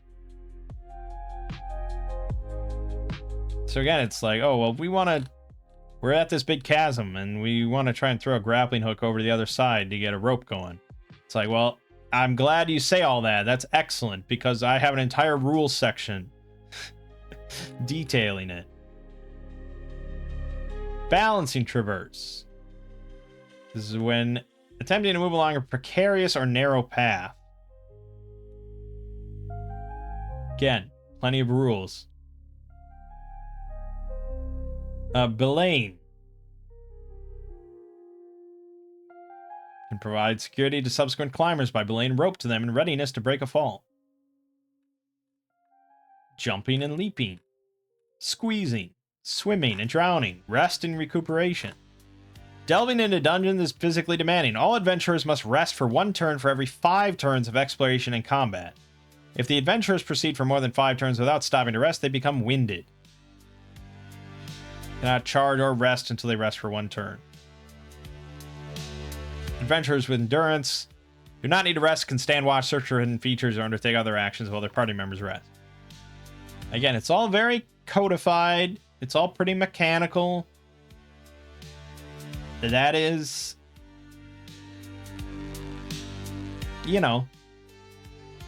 it's certainly no, like, I don't know, Dungeon World or something like that.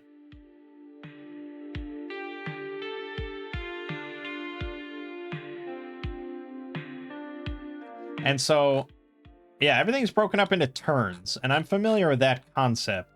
I usually kind of ignore it, though, because I'm never sure, like, how long a turn is out of, like, just narratively. But I think it's meant to be codified pretty clear here based on your exploration speed.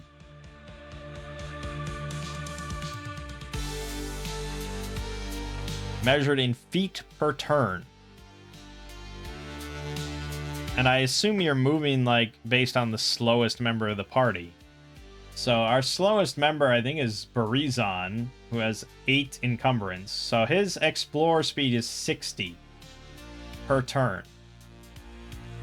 So while exploring through a dungeon, you can move 60 feet per 10 minutes at this rate. At his rate. And so you kind of have to be very aware as the DM of your map and, like, specific distances. Like, you need to know how long 60 feet is in your dungeon and how far they get within 1 turn, because that matters for, their activities. They can only explore so much before having to rest and all that. And that also matters for, like, random encounter checks, because usually that's done, like, every turn or every 2 turns. And then each hour of dungeon delving, so every 6 turns, usually, is a strenuous ancillary activity. So you got to keep track of that as well.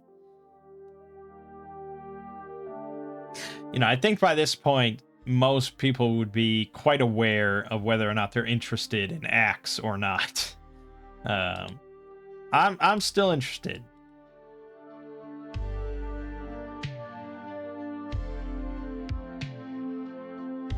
Wilderness expeditions. Time is usually measured in days and hours until a smaller interval becomes necessary. Always exactly 6 turns in every hour for all game purposes. Expedition speed.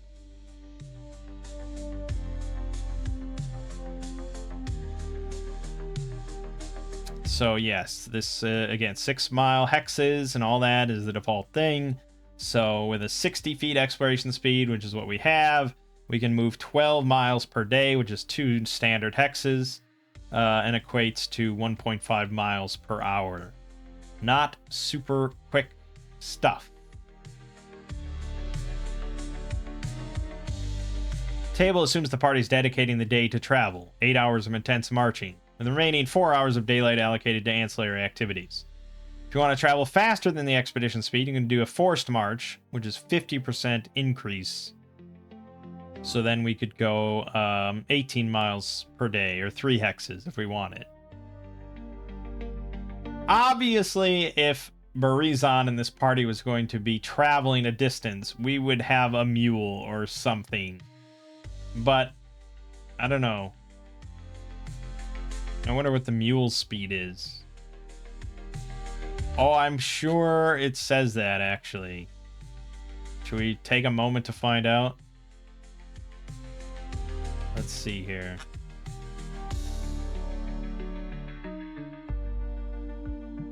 Well, we have costs for animals. I wonder where their speed is listed. Maybe I actually have to go into like the monster manual. Find out a donkey, and it's, you probably do.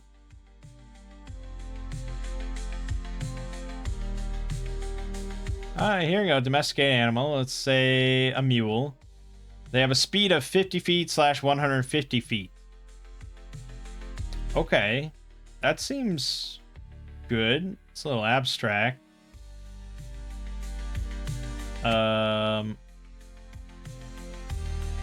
50 feet. Well, I mean, 50 feet combat speed is what that is. That's faster than the fastest human-sized character, which seems kind of interesting to think about. So yeah, the mule is not going to be the factor slowing you down. They have a normal load of 25 stone and a max load of 50 stone.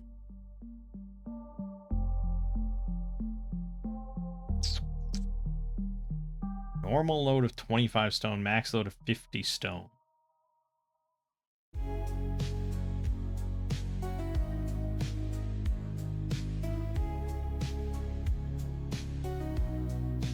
I'm sure that means something to me.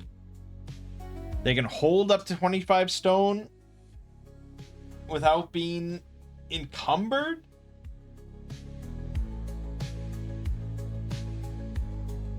I don't know. Gosh, that we're introducing a whole new thing there. I'm not quite sure what that means.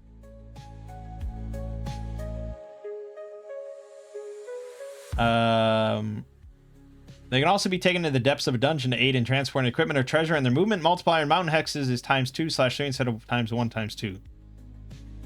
Primarily used for draft, but can be used for riding or war. War-trained mules do not gain an additional hoof attack. Well, mules sound pretty good.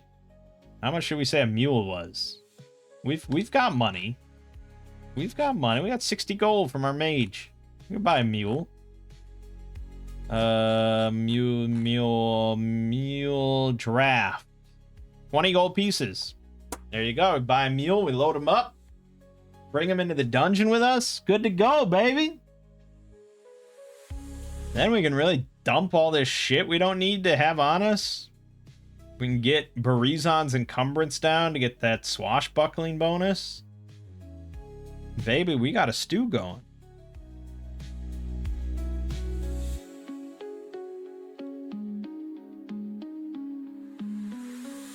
Yeah, I don't like that they give you like an odd number for your expo. Like, they don't even list 50 feet here. Oh no, 150 feet for exploration speed. Okay, so you can see the mules. If we send the mule off on his own, he can travel 30 miles per day, 5 hexes.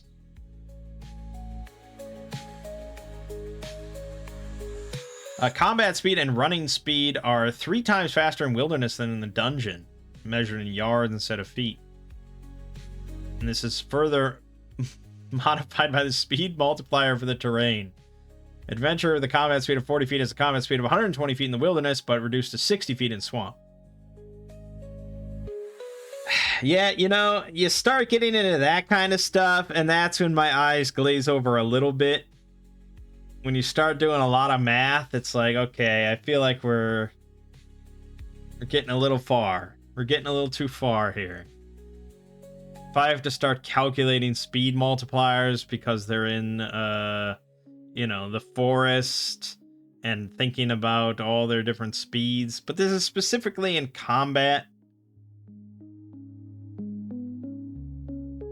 and running speed, it doesn't affect your exploration, but I feel like it should affect your exploration. I'm pretty sure it does.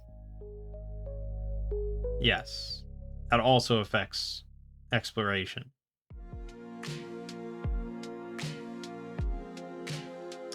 So, depending on the hex that you're traveling through, that is going to slow you down, and then you got to calculate that, and yeah, you know.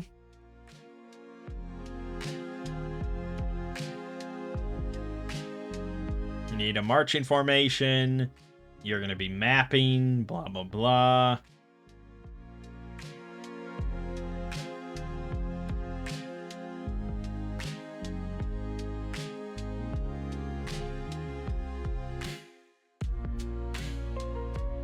Then there's visibility, because it does determine, you know, it's a factor of like what you can see in the distance, the encounter range, if you get a random encounter and things like that, blah, blah, blah. You can search the wilderness, you know, for when you're in a hex.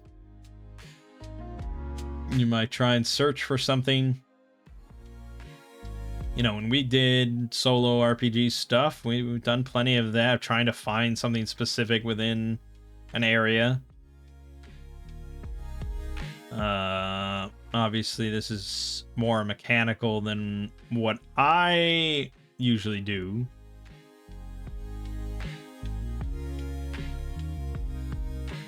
Searching for a particular point of interest imposes a -4 penalty on the throw. Wandering monsters. Adventurers searching a hex are far more likely to encounter monsters than those who are just passing through.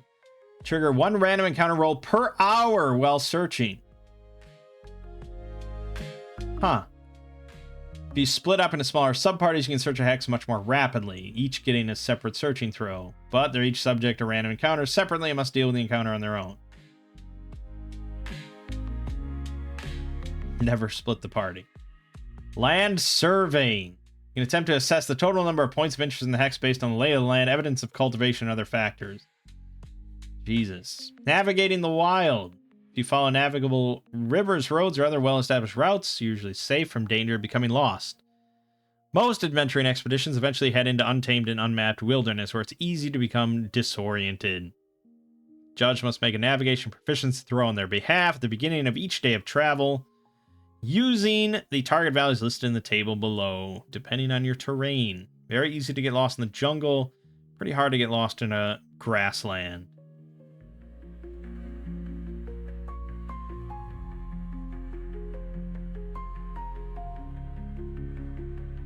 A lost party does not realize it has become lost that day unless forewarned by not getting to a destination it knows was nearby.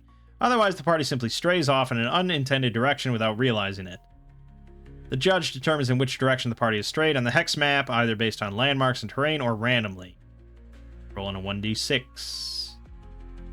The next day, when the judge makes another navigation proficiency throw on behalf of their party, they might discover they've gotten lost. If the throw succeeds, the party realizes it's lost and can resume traveling in its desired direction. The party does not, however, learn the actual direction it erroneously traveled unless it doubles back the way it came and sets off again.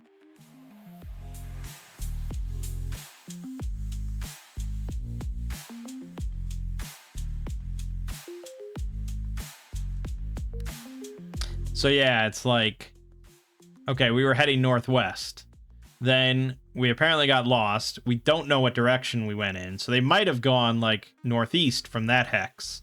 Then they're like, okay, well, let's keep going northwest from here. That's going to end up at a slightly different destination. Because they didn't realize, whereas if they had gone like southeast, then if they go northwest, they'll end up where they intended eventually. So, yeah, I mean, all this stuff is realistic factors here. Surviving the wild. Each day, adventurers and other humanoid creatures must consume a daily ration of food and drink weighing a total of 1 stone. Typical ration consists of 2 pounds of food, 1 gallon of water. If you do not meet your daily ration, you begin to suffer severe penalties and might die. Camels, donkeys, horses, and other animals that accompany an expedition also need to consume food and water. Most animals need stones of food equal to their normal load divided by 10. Most animals need stones of water equal to their normal load divided by 5.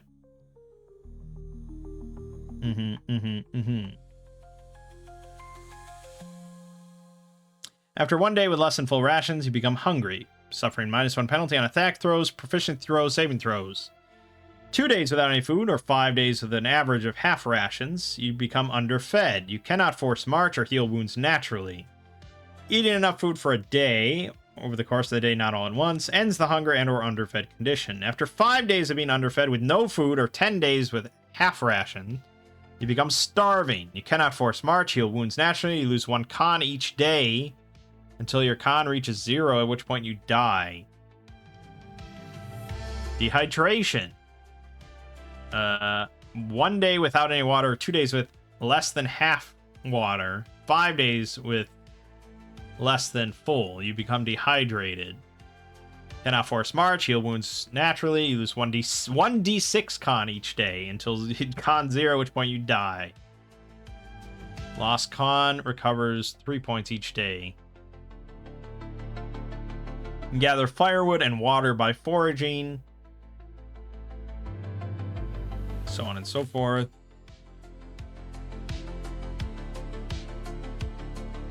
Then you get into frigid temperatures, sweltering temperatures, drizzly conditions, flurry conditions, snowy conditions.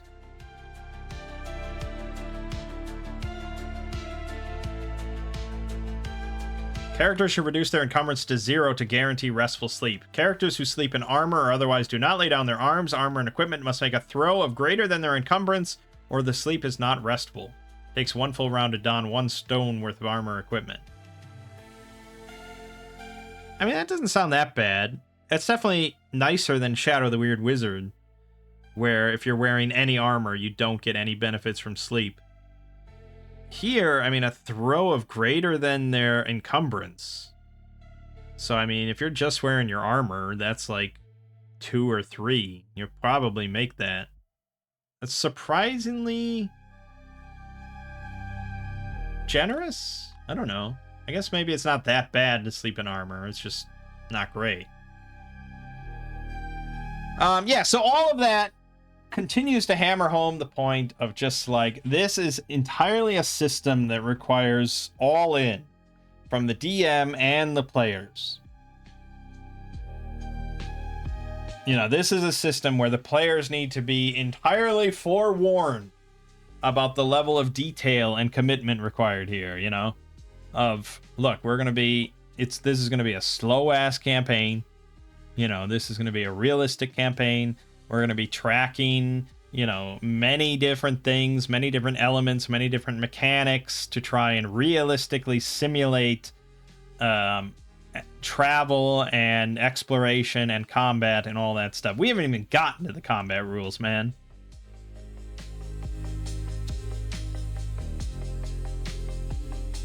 And I do think there is a subsect of players that are very interested in this kind of game.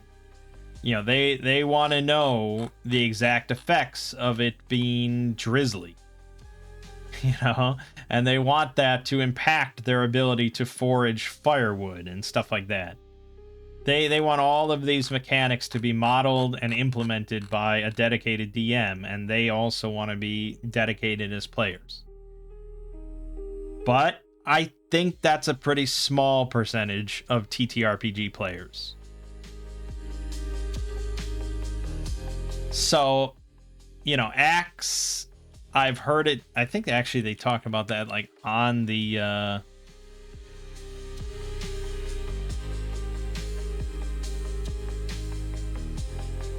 don't remember where I saw that comment about it, but it was like, something with like various testimonials for this system.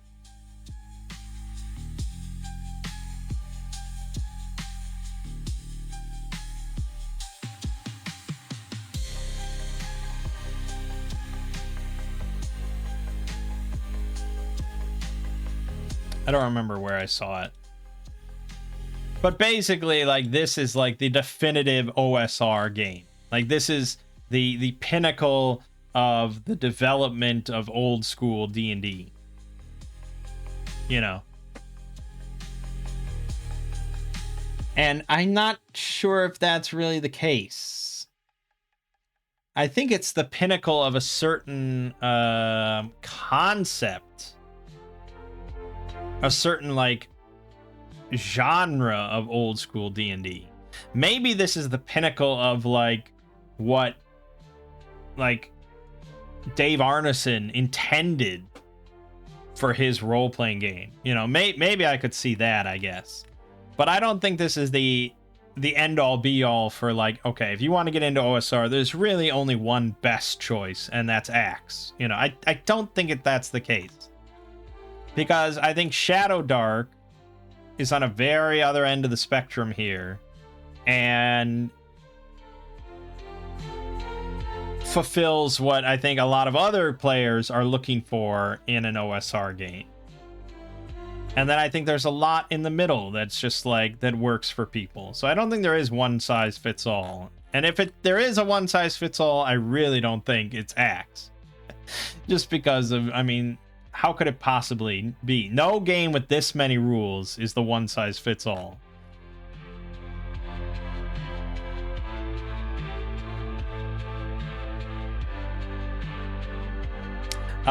Right, so random encounters, you got to determine encounter distance.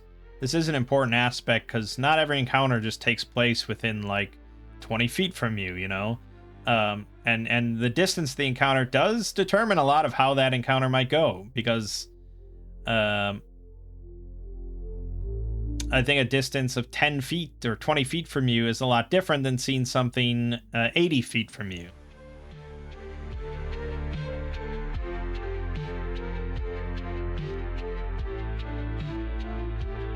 So here we have the wilderness encounter table depending on your terrain type. And you can see some of these, like the average encounter in a rocky desert or as a, you know, like a grassland is 1,800 feet away. That's how far it's going to be before, you know, when both parties see each other or something like that. But this could be modified by a lot of factors. This could be modified by the weather.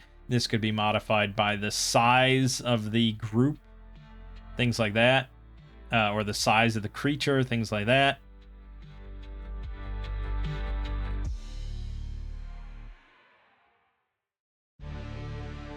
Yeah, I mean, there's a lot. And then you have this surprise matrix. Get into if one group surprises another group. And so there's plenty of rules there. That's for damn sure. Let's see if one side has line of sight on the other, if one party has foreknowledge of the presence of the other creature, you know, things like that. So like if you're kicking in a door because you know there's orcs on the other side of it, that's foreknowledge. That is an aspect. And so that's the example they give of a group knowing there's orcs on the other side of a door. They kick in the door. So when the encounter begins, both parties have line of sight on each other, but the adventurers had foreknowledge. So they're not surprised. The monsters have to roll for surprise, which is a 1d6 roll. And if you roll 1 or a 2 on that, or less, then they're surprised. And you're vulnerable. You can't take any actions in the first round of the counter. 3 to 6 or higher, you're attentive, and you can just act normally in the first round of the encounter. That's it.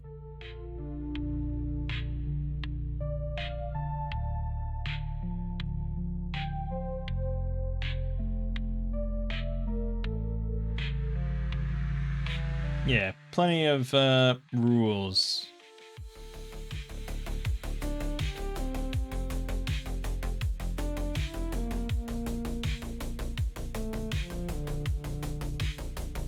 surprise and hiding, surprise and sneaking, surprise and sleeping.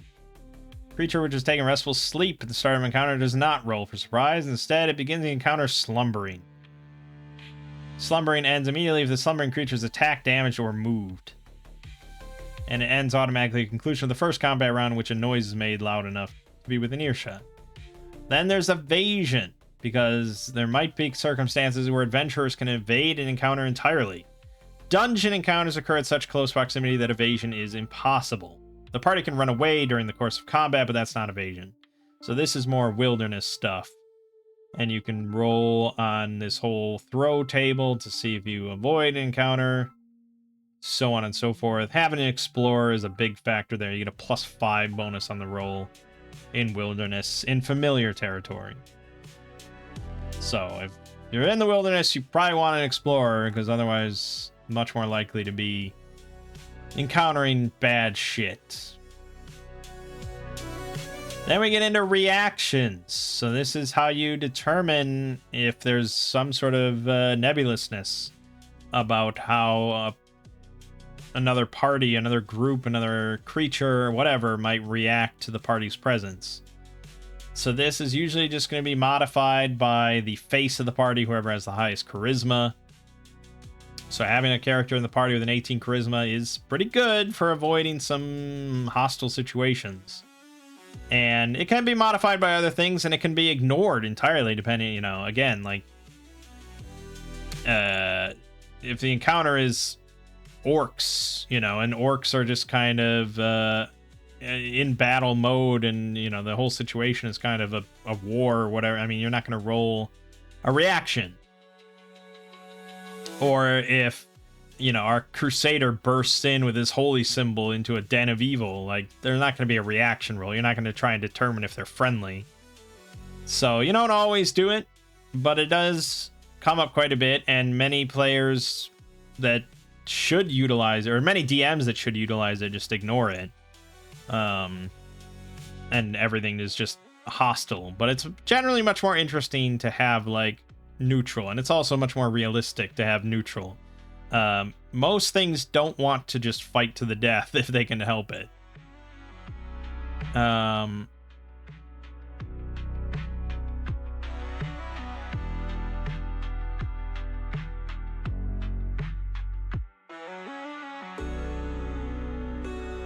And it does give multiple examples to help you kind of figure this out. So, like, example 1, if you bash down a door leading into a den of orcs, no reaction roll is necessary. Orcs know what to do when murder hobos come into their homes. Example 2 is a crypt guarded by a hungry spider. No reaction roll is necessary, because the spider doesn't need to now roll to decide if the spider has an existential crisis about eating non-arachnids.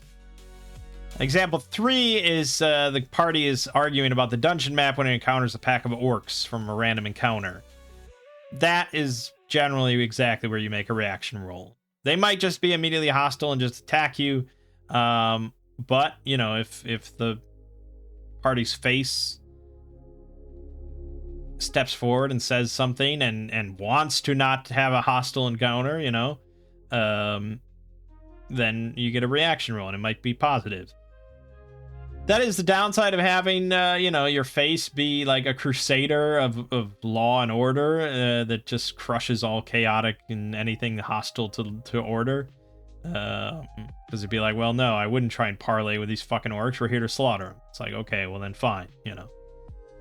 Example 4, you have a random encounter with a colossal dragon on an expedition. The adventurers haven't been hostile, and the judge isn't sure if the dragon is a hungry man-eater or a clever worm starved for sapient conversation. So then you get a reaction roll. So sometimes, you know, the judge could just be like, nah, I have a decision about this creature. I know what he wants to do. Or he might not. You can then later, afterwards, attempt to influence their sort of reaction. So if they're neutral, you can spend a minute, you know, combat hasn't initiated and they're uncertain about you. You can spend a minute after that to try and raise that reaction to a higher level. So basically you just spend a minute to re-roll, you know, but, and that doesn't necessarily just readjust it. It shifts the thing, so it can shift it towards friendly, It can shift it towards neutral. It can shift it towards hostile. You can offer bribes depending on how much you offer and how much it means to them. Easier to bribe a poor man than a rich man. And then if you're not proficient at it, you don't have bribery or whatever, then failing the bribe roll usually makes the target hostile and you get charged with a crime. So unless you have a venturer in the party or you specifically go into bribery, probably not usually worth it unless you're offering a lot of money. And then we get into combat, and this is where we're going to save it for next time. We're going to go into all the combat, and apparently I was wrong. It is based around a grid, so go figure. So there's going to be plenty of rules for combat. I don't know how long this section is. And then you get into the round sequence and actions, and you know, this is important stuff we gotta get to, so this will take a while to go through. And then I think we'll also plan, we'll set up like using a owlbear rodeo or something. We'll just set up like a dummy battle with our fighter and a goblin, just so we can kind of learn in action. Then we still haven't gotten into the last 6 chapters: voyages, campaigns, armies, maneuvers, battles, sieges. I don't think we really have to go too much into that because I can't imagine I'll ever get around to using those rules. But we'll glance, and then yeah, we'll see. This is a long let's read, isn't it? And we're not even reading that much. My name is Mang. This has been Axe Adventurer Conqueror King System. I'll see you fine folks in the next part.